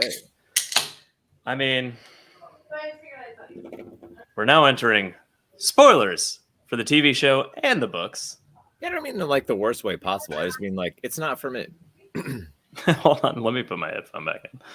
I realized that during many failed attempts to get Taffy's shit on the air, it was because I had my headphone in or something like that, and it wasn't like playing the audio for the audience. Anyway, let's just mute Jono while he's not around.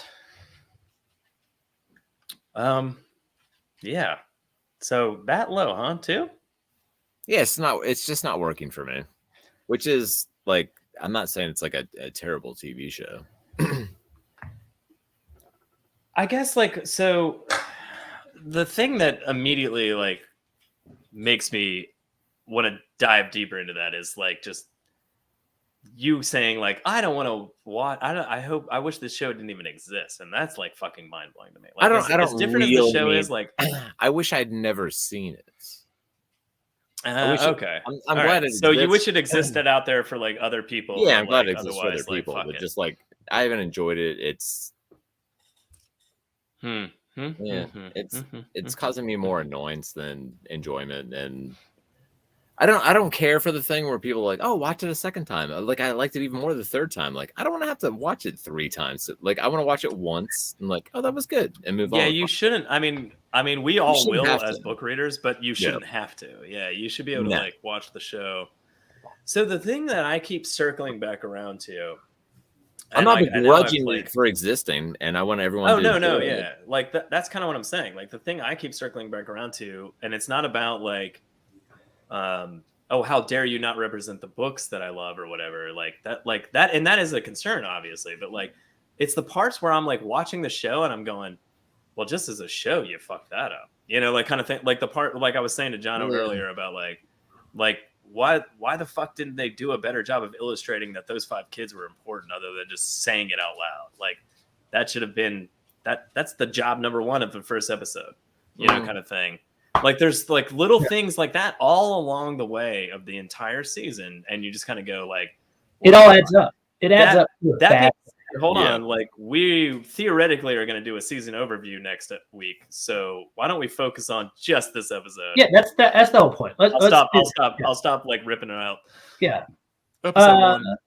Yeah. So next week, by the way, and I don't know what day it's going to be. We will be doing a season recap wherein I think it's been mentioned. I don't know. It's that's in a few days, like basically Tuesday. But like, do you guys want to take a week off? I know this is weird to talk about live on the air. No, let's do it Tuesday. Should we skip to the next Tuesday? All right, but no, let's do Tuesday. Let's do it. You can watch the entire season and give me a good overview of the entire season in the next 4 days. That's what you're telling me. Well, 5 days. Today's Tuesday. Today's Thursday. Whatever. So, 5 days. Yeah. All right. Okay. I'm in. All right, Kevin. We're doing it. All right, Johnny. I'm going. All right, we're doing it. Yeah, because I don't want to take time.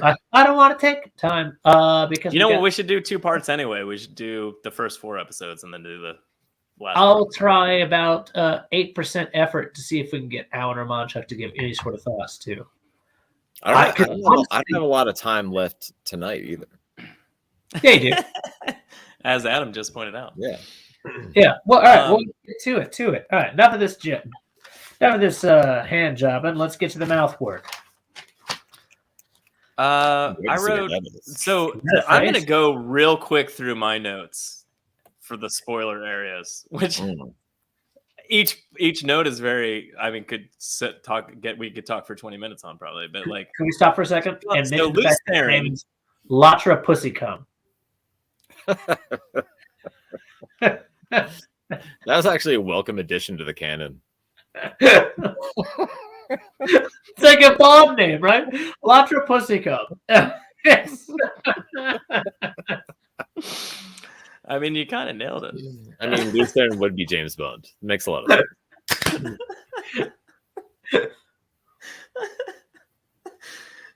After he tucked his baby back in, he just went right back downstairs to the casino. Tuck his baby and sounds like sexual too, which is probably not a good thing. But go on.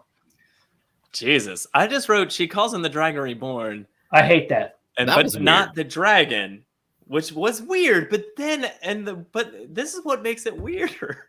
Every single fucking other person in the show, which is in the current timeline, keeps calling him the dragon and not the Dragon Reborn, and it's kind of bothering me. Is that insane? It bothers me. Maybe they knew more then. Understand. That's such a but they would, and they would know more then. That actually makes sense in a way, like them going like, oh well, there's been many of you. But then again, if you're Lews Therin and you're just like, I'm the Dragon Reborn, I'm like, what did the first dragon do? Well, we don't. So that's a great question, right? Because presumably the dragon. Well, I don't even know if that's necessarily true, right? Does every age end in a breaking? I don't remember if that's true exactly, but so the second age is the Age of Legends. If the first age, to have them, it has to be cleansed, right? Right? It has to be cleansed and the dark one put in his cage. Yeah. Would that have happened in what's kind of presumably like a primordial or primitive kind of humanity, or this version of humanity, I guess maybe? I don't know. I feel like I'm not boned up, if you will, on my lore. fun saying.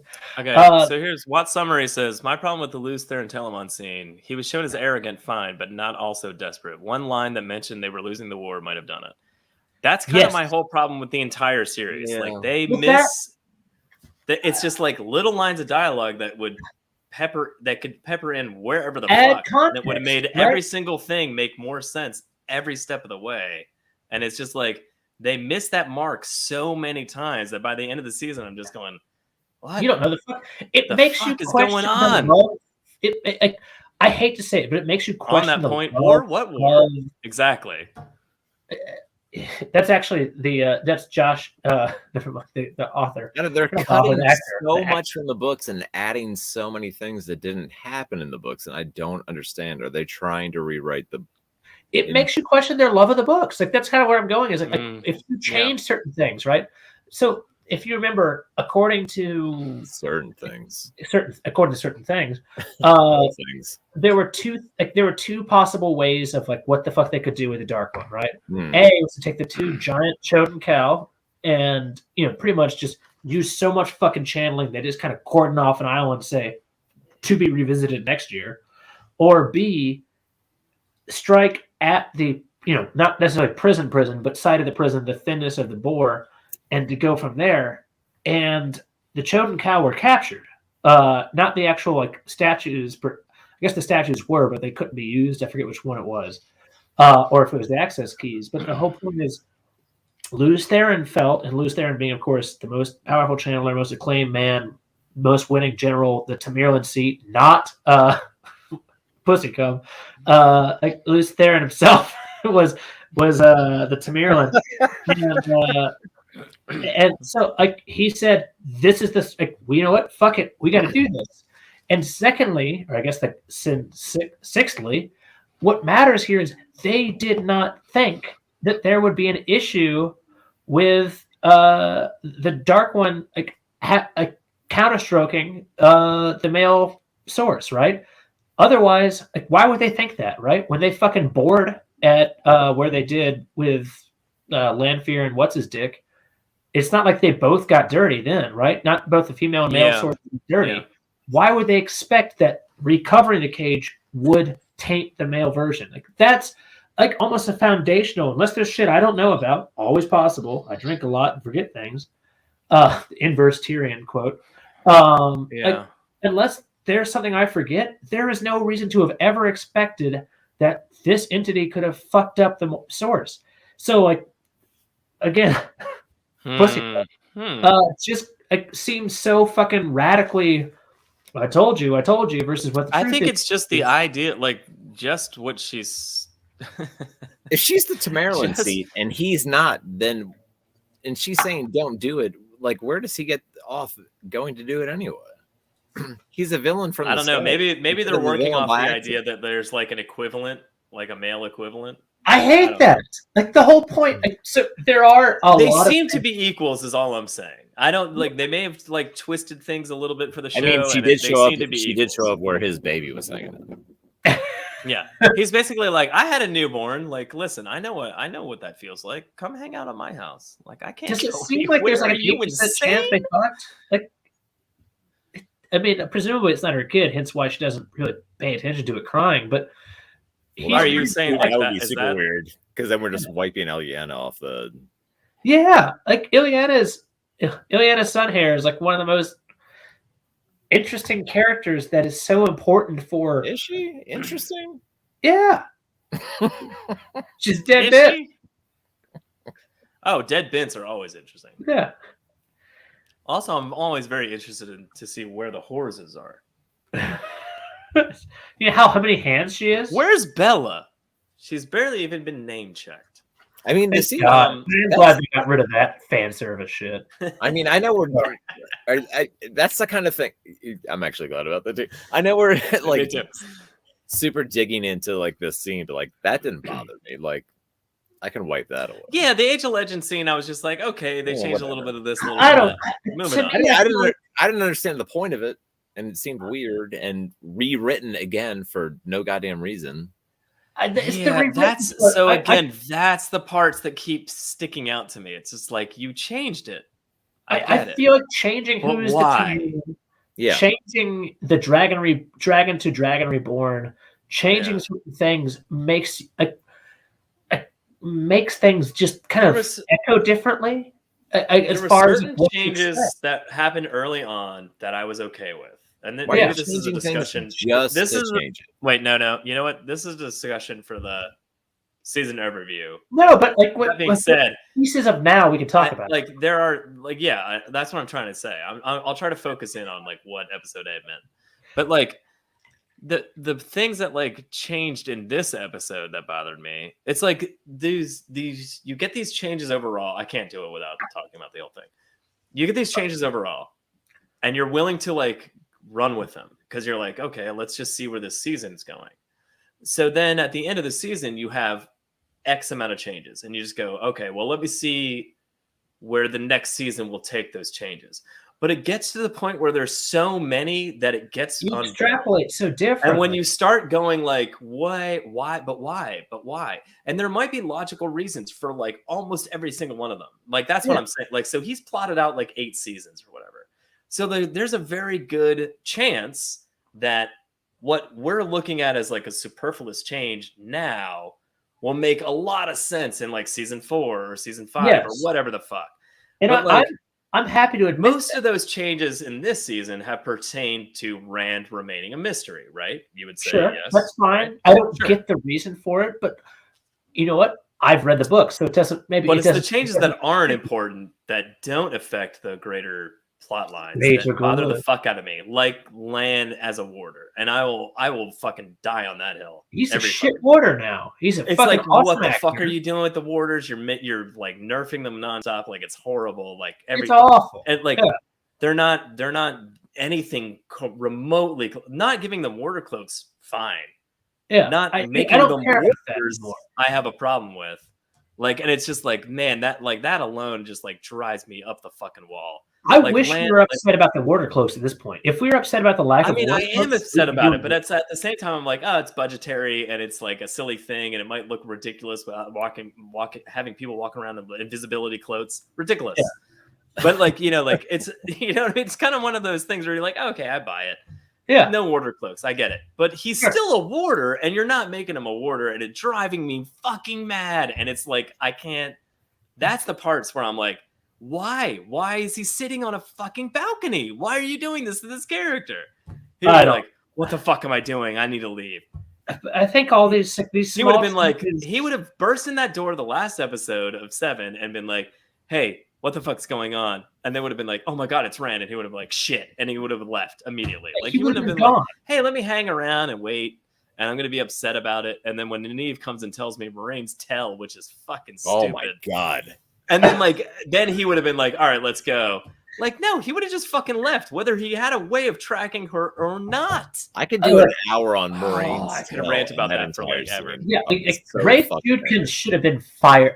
There are few things that have really just said that, like, you know what, you're bad at this. Because I think that he's done a lot of very admirable work. It's not an easy. Agreed. It's not easy at all. Hold on. It's the dumbest series. Well, it's obviously not easy to pull it off because he didn't. There we go. 0 for 1. It's the dumbest series in the world to try to take from a 14 plus a prologue and a whole bunch of other shit into a TV show. It's too large, too dumb, too like intrinsically you have to know everything to really get everything. Maybe not always, right? But maybe doing it during COVID was an unfortunate hamstringing event. But to take that kind of thing just says you're not. I don't know. I feel like they took the time to make that up. Like, I know there was issues there behind the scenes. Yeah. I know Barney like dropping out or whatever happened. I don't even know what happened there. I don't care. Again, hopefully it's nothing bad, and hopefully what does that have to do with all? We don't give that. It doesn't matter. The point is, they might have had to write around his character for the last like 2 or 3 doesn't matter. episodes. We don't give that excuse. What does that have to do with Moiraine's tell? I read nothing at all. I'm just saying, like, I understand that there's certain aspects of the last parts of the series, this show, that might not make as much sense because Matt was ripped out of it, or something was going on, or COVID, or they couldn't get all those people back for stunts, or whatever the fuck. I understand there are certain things, but like, but that's not a reason for what we saw. An I guess excuse. is what I'm trying It to say. reminds me of in like Tom. I will give you fucking 5 minutes more. Don't put the show out. Yes, there's that too. But it reminds me of in Monty Python as a joke in the Holy Grail when all of a sudden they're being chased by the fucking like weird thing, and then the animator had a heart attack, and that's how they just got past that scene. Was a joke. Like, the animator had a heart attack. Like that might as well have been. We were going to do it, and then all of a sudden the animator had COVID. Whoops! There goes that plot. Is Rand gonna fight the Trollocs in the Gap? No. Animator had COVID. Sorry. Yeah. It's fucking done. It fucking kills me. So But anyway. that's kind of what I'm saying. So like I understand. So again, like let's talk about Rand fighting the Trollocs in the Gap. Like him showing up and saving the day That for didn't happen. everyone, and then just like zipping away. Yeah. So like, do you give that to Nynaeve and Egwene? Okay. Like that part doesn't really bother me all that much. It You know what I does. mean? Like The way they did it. The way they did it was literally. exactly. And I think that this It's is like the idea of them changing it doesn't upset me. no. It's how that idea plays out that I go, Yes. yeah, fuck that up. Like why did Egwene heal Nynaeve? Why not reverse? Hey, by the way, if five untrained people can link and wipe out thousands upon thousands of Trollocs and Myrtle, why the fuck are we worried about the last battle? I don't know. The answer is, by the way, well, that's because one of them is Nynaeve, who, of course, is the strongest in 1,000 years. Should be more, by the way. And is tWoTcast. All right. And Egwene, who's actually the strongest in 1,000 years, and Elaine and Avienda. So they've gotten their numbers wrong anyway on that. But sure. But why the fuck there's all these people who are half trained? You know what? I don't hate that idea. Why not? Moraine's out, or Morgase is out there. So that doesn't bother me. As these people exist, the Kens kind of said, oh, well, look at these flaky bitches, fuck them. Molly's is so poorly trained she can barely light a candle, but she knows how to link. Yeah. It's exhausting. It's awful. But like there's that whole so I kind of like that in the sense of like, hey, let's illustrate for the audience like what somebody not doing a good job would look like. And I get that. Like it's little things like that. I'm like, but again, I say this with a lot of other scenes in mind. Do you need that right now already? No. That's what exactly. We need a lot. No, you don't. You don't need to show that right now. Two things. I've got two things, and I'm gonna make them quick. One, if you remember Nynaeve's origin story, well, I left this one to 2 and then to that. Nynaeve's origin story was her former. Hold on, A2 and D. Her former what the fuck is it called? Not wise woman. Wisdom went to the tower and was rejected because she was a redneck bitch, I guess, right?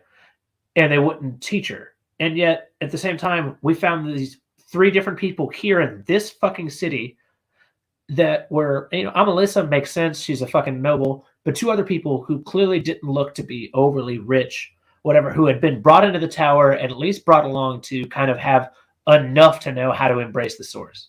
Assuming, of course, there's any sort of rationale between them. So that's it doesn't make sense with what you've already said. Secondly, though, it reminds me, like I've made a joke previously about it being like Clue-like. In this case, it was literally doing like Egwene and Nynaeve in the Gap using Rand's power from Book 4. Because you had made a mention of what happens here at the end is, really Rand finishing his arc, killing, presumably, Ishamael, like what he actually does at the end of Book 3 instead of Tyr. Where does he go in Book 4? Yeah. He goes to the Aiel. By the way, the show has not in any way called him Ishamael, right? It does if you pause it. Which, by the way, so it does. Or does it call him Baal? No, it calls it. It actually says Ishmael. There's no A, which again bothers me on like 18 different directions about what the fuck we do with the pause button. But anyway, so like if that's correct, then what they did was they took what the fuck Rand did in the Stone of Tyr right before he goes to the Aiel.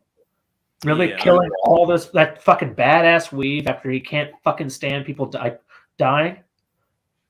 and blowing up a million well, actually, probably Was that Rand getting the wound in his side when he stabbed himself? No. I Was fucking it? hope Are you not. sure?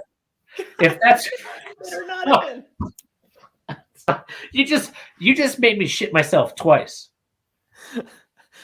Run from Well, my all right, first, all right, well, What about when Rand asked Moiraine, can you teach me how to channel? And she says no, because if I do, when you try, you'll more go mad on you. Not I can't do it because we have You're two a man. sides of the source.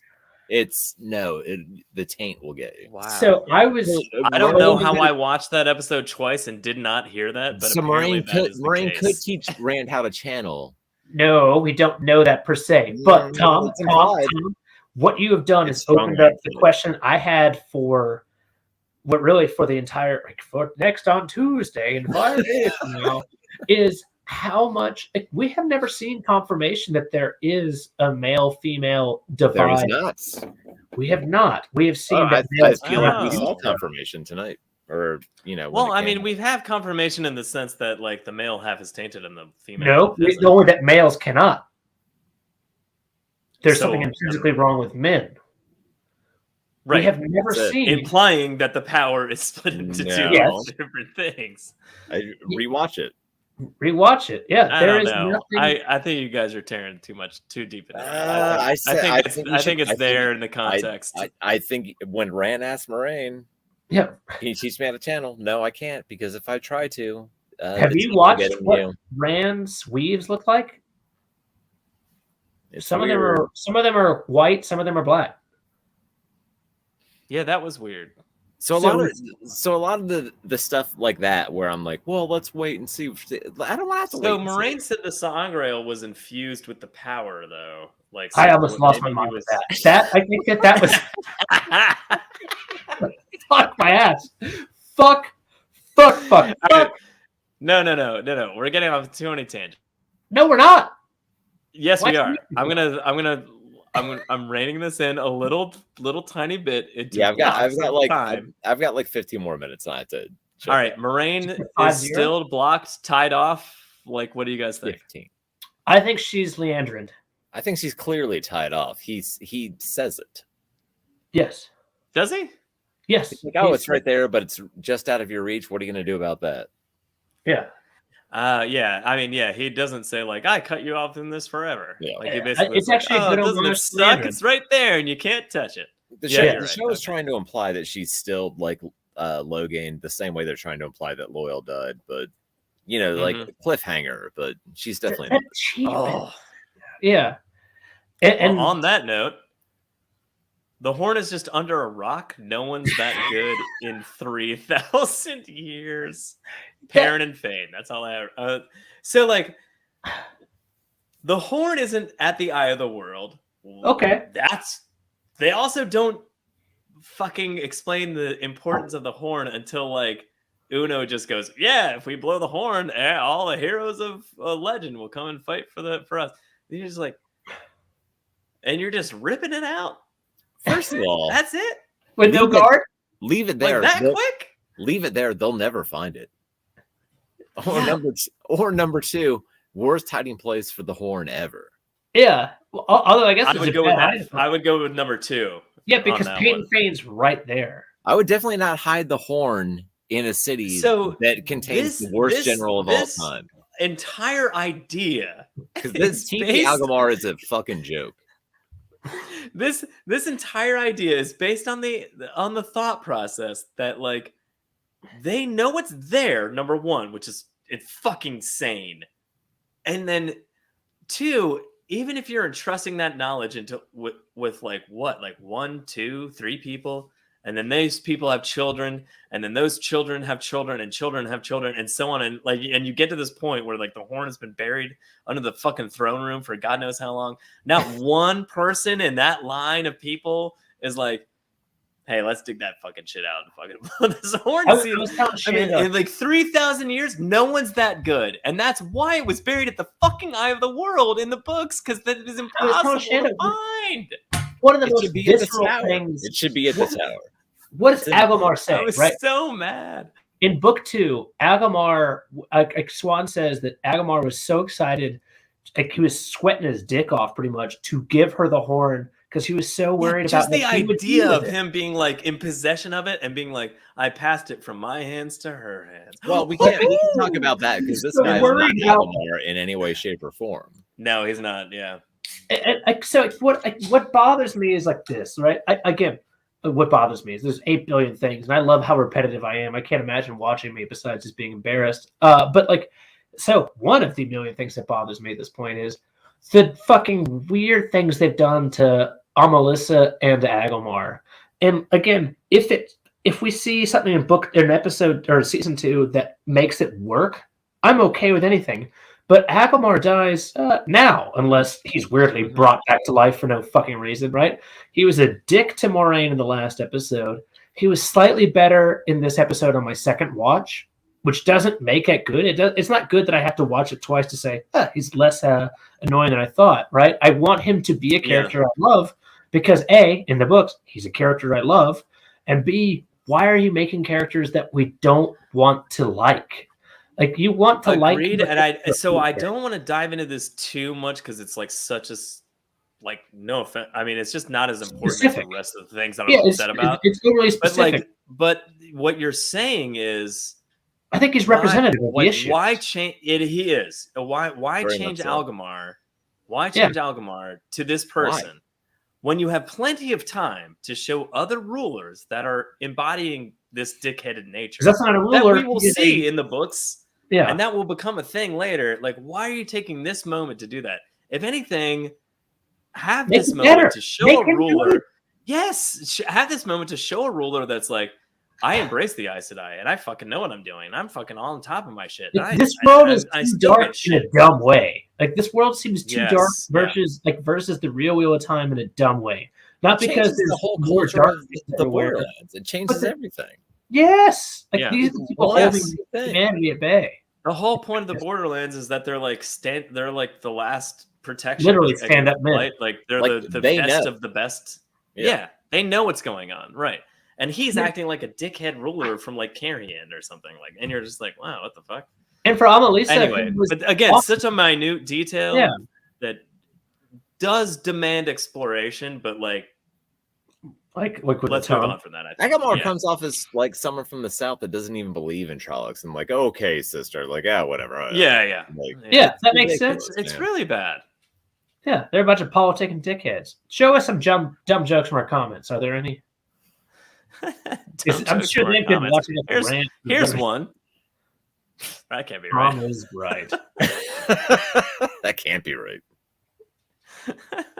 I love that Tom was Anyway. so fucking just like frustrated at the last 30 minutes of our like non-spoiler. Adam said, I honestly wasn't drinking. Can someone get Jono to say fantastic so I can start? That is fantastic, and yes, You know why he can't? Because this episode was not fantastic, Adam.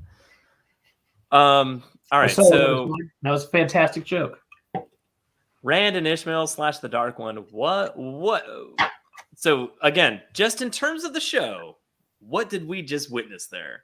Was that bail? What was that? Did he bail We and fire watched- him? we He watched burned. He the melted acceptance away. test. Like, what was that? Like, to start, we watched the think- acceptance I test. think he tricked Rand into using the power to break the seal. Interesting. Okay, I like that. Okay, so he did have a smile. Like, follow-up question. hold on. No, Is no, the so Eye now- of the World one of many seals or the only seal on the Dark One's prison in terms of the show?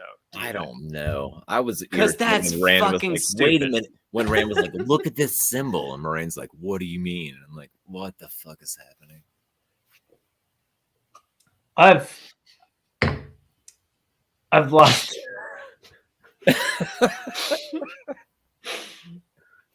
Look at this symbol. What do you mean, bro? It feels like we're just briefly watching a Nicolas Cage National Treasure for the Eye of the World. Like, Oh man! When they get It's to the Eye of the just- World, it's it's symbol of like the a Aes fucking tunnel. I'm Sedai. like, this is so stupid. Holy shit! um. Oh my god! So, real quick, I wanted to talk about. I would have been happier if that was the Eye of the World. why couldn't have? Like, I don't know. I mean, I guess they can always just, say, by the way, we were wrong. That wasn't his prison. It was just his way of. Would it be weird if next week we do the live show to recap the entire season? It's just 2 hours of us crying on camera. Oh my god! What do they do? What do they do? The entire challenge, where I was going to go with this, the entire challenge for like Rand was literally an inversion of Egwene's accepted test, right? Like in her accepted. Yeah, like that, Jono, that kind of hits on the head, like what I found so disturbing about it. So it was like it was Rand. It was so anticlimactic. Fighting him off like, in a dream that he did in like chapter 10. Mm-hmm. Wait a minute, this isn't real. It's a dream. And like, oh, you've won the Eye of the World. Congratulations. Tell him what he won, everybody. It's like, fucking terrible. A used woman. Finale? He's a gibbous moon. Oh, great work. People don't use gibbous enough. People don't. I mean, I feel like it illustrates how dim his son was, but I mean, yeah. Good job. I don't know. It depressed me. It depressed me. I think that. Well, we're not looking. Could they? Why? So again, so I kind of said this earlier in the season, but it was like, why on earth? So you're hiding Rand as the dragon. Fair enough. Fair. I like that. I like it for the audience. Like I like it. I'm okay with it briefly. Yeah. Yeah, and I kept going like, well, as soon as they reveal like Rand's the dragon, like maybe episode 7, it will all start to make sense. Yeah, and episode 7, I really liked. I was like, oh, they did it. It's getting good. We're back on track. Yeah. And then you watch episode 8, and you're like, okay, Land's still kneecapped. Don't like that. And then you're like, okay, well, Rand didn't save them from the Trollocs in the Gap. They gave that to Nynaeve and Egwene. Okay, that's fine. Yeah. But then you're like, well, then the Horn isn't even in the Eye of the World, so there's like no real reason for him to have gone there other than to confront the Dark One. And if it's a seal on his prison, or the only seal on his prison, that's even more frightening. Because you should probably know that that's the only seal in his fucking prison. Yeah. Then you get to the part where you're just like, by making the seal a thing in the earth, it makes it, and not just like a floating disc, that makes it like, you know what I'm saying? Like if I have 7 plates and I'm like, these are the seals on his prison, you're like, oh fuck, that's metaphysical, and his prison could be anywhere. But when his prison is literally a seal on the ground that I don't know if there's more than one of, then I'm kind of going, if that cracks all the way, is he just gonna like shoot out of the ground like a fucking geyser? Like what does that mean? What is that? Yeah, what am I bring up a wonderful point, because I remember you and I traded a bunch of text messages after the first time we watched this episode with tears in our eyes about kind of certain things, and I was like, well, one of the things that bothered me was this, like back and forth. But you're like, what? Like we kind of talked briefly about like the nature of the Dark One's prison and kind of what Shia Ghul was versus other things. Like not necessarily that Shia Ghul was technically the site of the prison so much as a weird thinness in the pattern, which was their kind of an access point. I always saw it as a metaphysical contact point. Yeah, and so not like so much of like this is where it's at. It's like this is just you walk into Shia Ghul, a membrane that doesn't make physical sense. Exactly. You walk into Shia Ghul, and I thought they were doing it briefly, right? I thought they were doing it. There's one point where they're showing from the bottom up towards Rand as he was walking across the seal. There's one and they're showing the sky, which looked totally fucking normal. The whole point about Shia Ghul is when you walk there, you are in the world, and then you walk into Shia Ghul and you look up, and it's no longer the same because you have just exited parts of reality, really. Not because this place itself, it's just an unfortunate thinness in the pattern to something else. And that's the thing that's like, again, to me at least, one of 18,438 things that's just missing here. But that's not that many. I got that impression though when what you're talking about when he looked up, I was like, wait, is the eye just going to be the boar from here? Yeah. And then you look up, it's just normal sky. Like, oh, well, fuck you. You could have done literally anything. I don't know. CGI doesn't have those capabilities. Trying to show some sort of crazy sky above them, guys? Because of COVID, they couldn't change the thing with no people on it. I don't blame them. I don't know. Oh, yeah. Oh, here's a quick thing to bitch about. Here's an interesting note. I think it's clear 8 episodes aren't enough. Joel is correct. That's true, and I hope that translates into 10 episodes next season, and maybe 12, maybe 10. I don't know. Who cares? 10 would probably be okay. Man, but that being said, you had 8 episodes, and you wasted a lot of it on. You wasted a lot of it on Steppen and his Aes Sedai stuff. And I said it earlier. It's like you don't need 2 episodes to paint a picture that in depth when we don't care as viewers about the Emmons Field 5. Like, I need to care about more of them first. We had an episode, and then in season 2, you can be like, let's waste time on this episode. Episode of Steppen, show the water bond in depth. Logan, episode of Swan, to the cutting of what was in the actual books. Yeah. Mm-hmm. Well, hold on. Let's get to that in 5 days from now when we talk about this shit. Angrier. Okay. All right. Sorry. Go back to episode 8. Another thing that actually irritated the fuck out of me, and I think that is a very bad piece for where they're going. In the first scene, right? That's related to the prologue. Lews Therin calls Pussy Cub. It's not even just a joke. He calls her the Watcher of the Flame. Yeah. So the Watcher of the Flame is what the Amyrlin seed is, because the male and female version are separated already, right? After the breaking, the male and female version, like there are no male Aes Sedai anymore, right? It's not the Flame of Tar-Valon and the fucking Dragon's Fang. Like those two. This is, by the way, the world's worst 69 happening here. Zoltan. So like he's already calling her that, which doesn't make sense because that's not the point. The point is these are Aes Sedai, whether one uses the female half or the male half. Like they're all servants of all. They're all Aes Sedai. They're all like of the same order. And even just saying that, I don't care who even Tamerlan is right now. I think that betrays a little bit of just the clunkiness. By the way, like why? So here's a quick note, and this is kind of talking about like what's upsetting Tom so much, and myself and all of us. But like, why change that? Why didn't she just say, "That's it. You're Tamerlan. You can't do this. You're the Tamerlan." Like, why didn't that come out of her mouth? Like, why did he say? Well, you're Tamerlan. Blah blah blah. When we all know it's Lews Therin. Like, why change that? Your favorite spice is tamarind. The thing that makes make it interesting is that a man was once the Tamerlan seat, and like that made it like a big deal. Yeah, like that when shows you find that out, was lost. Like I love that. Yes, it shows that like thing that like was once there is now gone, and then now it's like I don't even like. It's literally like this is why you're not in charge anymore. Get the fuck out of here.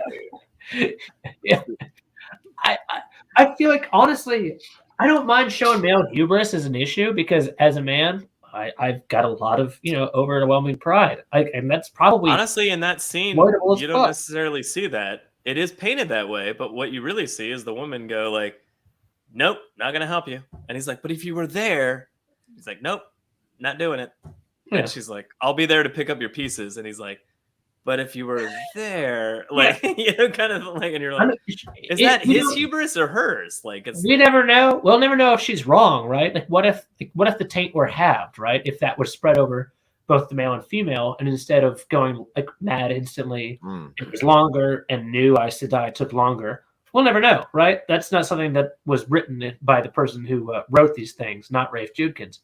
But we can about Robert Jordan. Roberto Jordan, or his Portuguese counterpart. He doesn't get a name. Oh, I You thought know, that's it. I guess it'd be Robert Jordan. It's not a very interesting name though. That's why I was like, no, fuck it. Where's Portuguese? Rafe Judkins. RJ? Holy shit! How do we never put that? Didn't Robert Jordan faked his own death? He's rewriting the book. Came back. This changes everything. Maybe that's why Rafe Judkins chose himself. Well, RJ, good to know, right? We should now look up his real name. I don't trust it at all. Robert Jordan was already been named. We should do this live because I've got so many things to say that don't. Yeah, I have a lot of things to say. Oh, mine are not good for a live audience. Even knowing you've got me for 15 more minutes. You sound like my mom. And you said 15 minutes ago, Tom. I know, but this is it. Then I'm going to bed. All right, let's talk about the Queen healing Nynaeve. Let's just talk about the problems. Fuck that. Why? Why? Well, hold on. I hate myself for writing this, and like my wife watches. Hold on. It's 100% within Nynaeve's character to protect Nynaeve in that situation, or to protect Egwene in that situation. Yes, I agree with that. I understand. However, it's also 100% within Egwene's character to protect Nynaeve in that situation. They're very much the same person in that respect. They're both from the Two Rivers. They're both psychotically loyal to each other.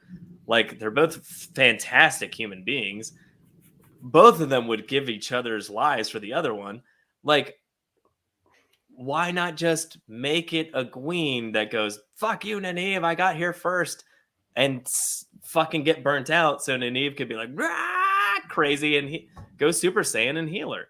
Because she's the healer and Egwene is not. And it's like, why the fuck?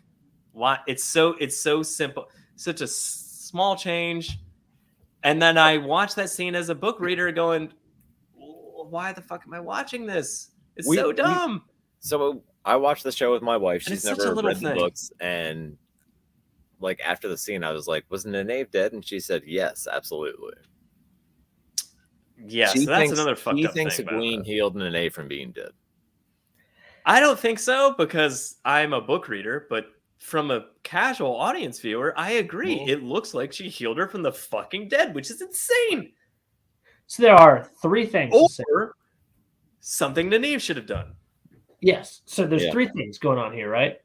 To me, I'm sorry, I've been saying her name wrong this entire time. Nynaeve. Nynaeve.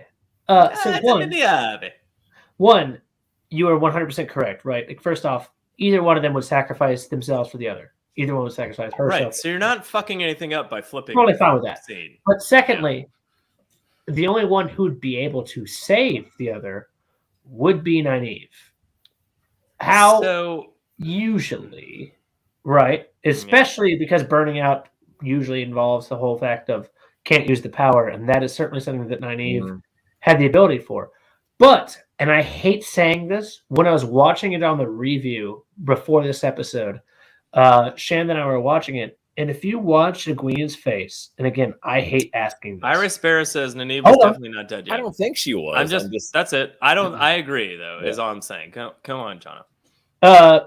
What I hated was if you watch the look on Egwene's face, she looked more confused than like probably Jono during his first orgasm. Like, she just kind of was like, as Nynaeve was slowly coming back to life, and it makes you think maybe Egwene's not doing anything almost.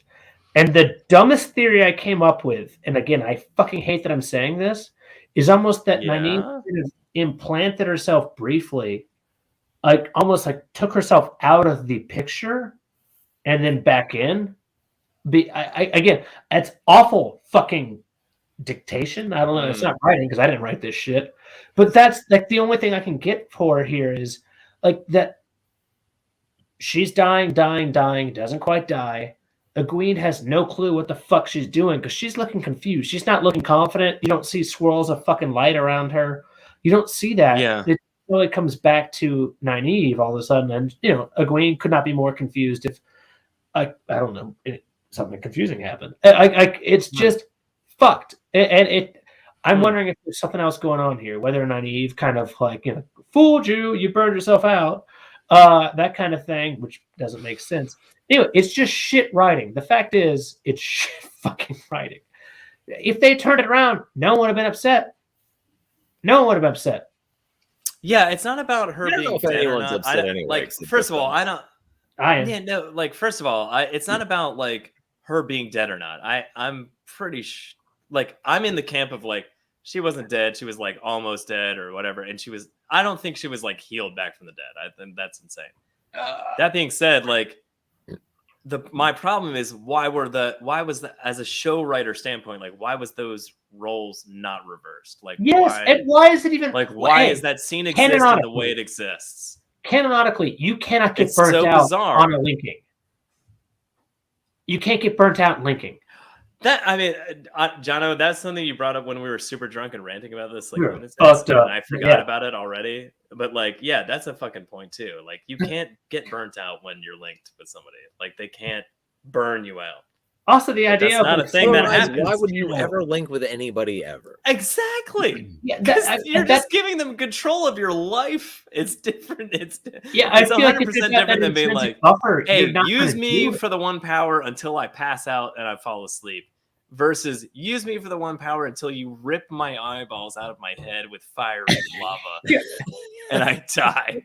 Yeah, again, like, It's you're a gonna get very someone- different acquiescence. You know, I know, like they what just the look fuck like is the happening? villains from Doctor Strange. Yes, it's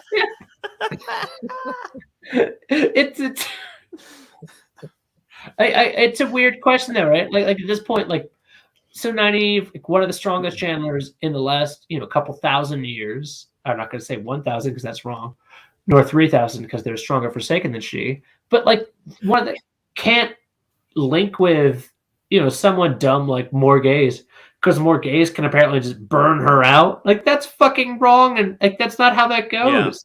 Like that's just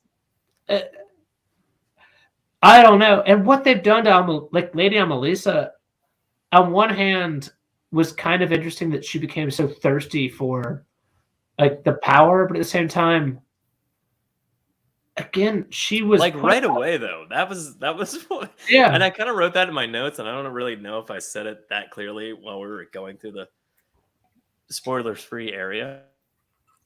But I was like, interesting that like the millisecond that she gets power from them, she's like, so much power, I don't know what to do with it. And you're like, holy shit. Maybe she committed suicide. Is this your plan? Like that's it. The second she feels how much power Nynaeve and Egwene like added to her, she's like, ah! And she does amazing things, but at the same time, you're like, that's. And then you're just like, and Nynaeve is like, let us go. You're burning us out. And she's like, I can't. And you're like, holy fuck, you did not plan this well at all. It's and again, it goes back to, we joked about it, that this is Rand's scene. Like when you think about what the actual tWoTcast have done, right? The original. Wait, hold on. The Iris Bear says the power does draw you in there. That part, it absolutely does. True, very true, especially with that much. And that's why, and I think that's part of the reason why. Maybe it's coincidence of writing, which is why it's so jarring that somebody could burn you out when you're linked to. Yeah, I think that's Like, why you should like, have holy these shit. internal filters. If it's that intoxicating when you have that much of the power and you're drawing in more power than you would ever have been able to do on yourself as an individual, but then also now there's the ability to murder the people that you're now linked with. That's fucking horrifying. And I don't know if Egwene and Nynaeve would have signed up for that had they known that was like a result. Well, I think there's a reason why there's a note. Neither the big white book or something else. What's that, Tom? They would have signed up for that. Oh yeah, they're like weird shit. God damn it, you're right. You know why? Because they're fucking awesome. That's true. That's why they are the 4th and 5th tWoTcast and Beatles. But I think there's a reason why I think it's in the big white book that linking is noted as, it's not 1 + 1 = 2. It's 1 + 1 is equal like to 1.5 or 1.7 as far as like how people's powers are, almost as a way of kind of choking back so you don't get close to dying by some random fucking sister of a noble who tries to kill herself and you too. Not quite a direct quote. So another thing that bothers me, This though, comment though, and if Nynaeve and Egwene had any tower training, they would have taken control of themselves instead. do we know that? I agree with that completely. At the same time, I kind of go, well, pride. well, it depends on how far they got, obviously, like Well, in their training. But it's all about the whole pecking order within the tower, and like we can get into that minutia forever. But like, I'm this powerful, but also I got this far in my training, and like therefore I'm in charge, or whatever. Yeah. Well, I mean, what's higher in the pecking order? Some, Dropout or Egwene and Nynaeve, regardless. And I think there's a second thing here too is, Tom is getting paid by the word. You know what the word is? The bird. A word. Bird is the word. Is it the bird? Bird. Are we Pee Wee Herman in this right now?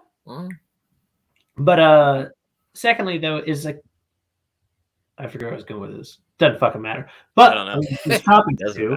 This is called alcoholism. But D. What's your A to D? So D is the bullshit that they have done with all three tWoTcast, but especially. All right, we'll put Matt in a small little box. Matt's in a box. Yeah. I will not bitch about Matt. Matt's in a box.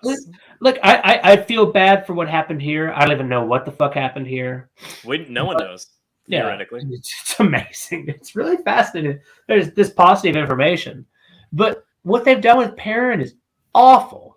If you looked at the pre-show, kind of like, they always have like scenes leading up to like for episode 8.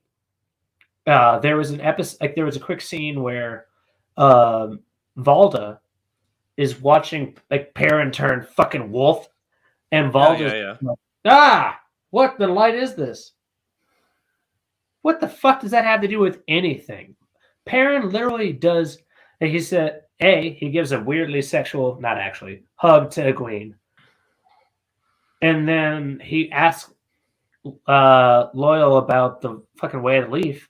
And then he walks in a circle after having briefly attempted to dig something out. It's fascinating, right?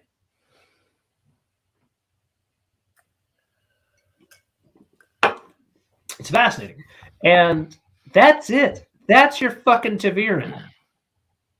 Like, that is like, that's not hamstringing. That's not, like, just, why couldn't he have been fighting someone? Why couldn't he have been doing anything besides just sitting there, just literally just fucking dicking around? I think a more illustrative, like, Perrin arc would have been him, like, struggling with the idea of the way of the leaf, continuing to fight.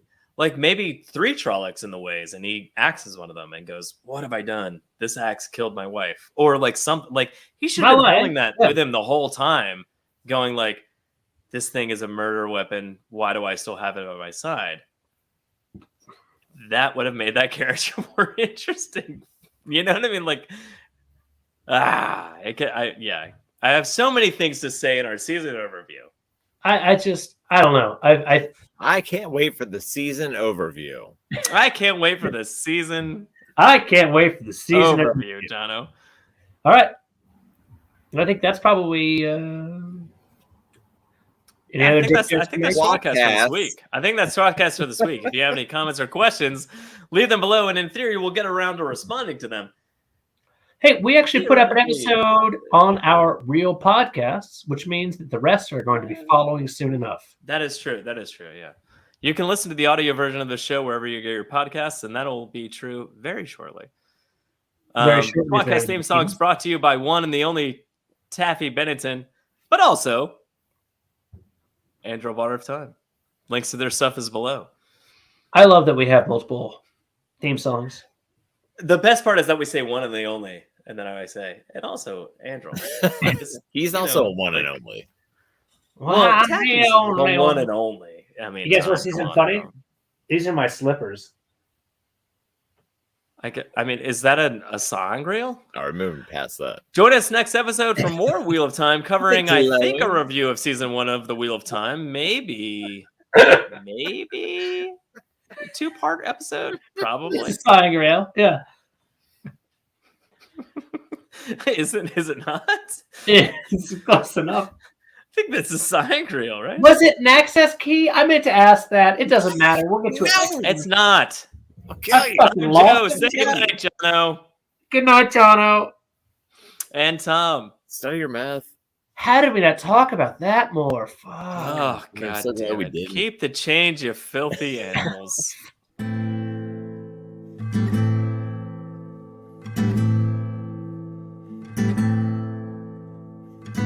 Among the first to start, the tWoTcast was so smart to lovingly bash our favorite books. But that was long ago, and now they've grown the show, and now they got us in their hooks. Don't throw coins to these bastards, they need bars of gold at least. Someone please keep them afloat. Now let's listen as they once again ramble through a book. Let's get the fucking quote.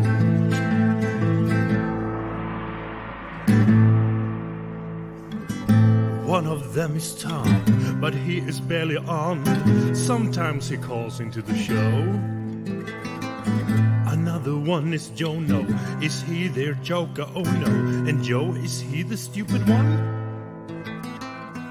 Welcome to the tWoTcast. We will share our love for books and all our hate in every episode. We'll entertain you, make you laugh so hard you barely can stand up. That is the tWoTcast code.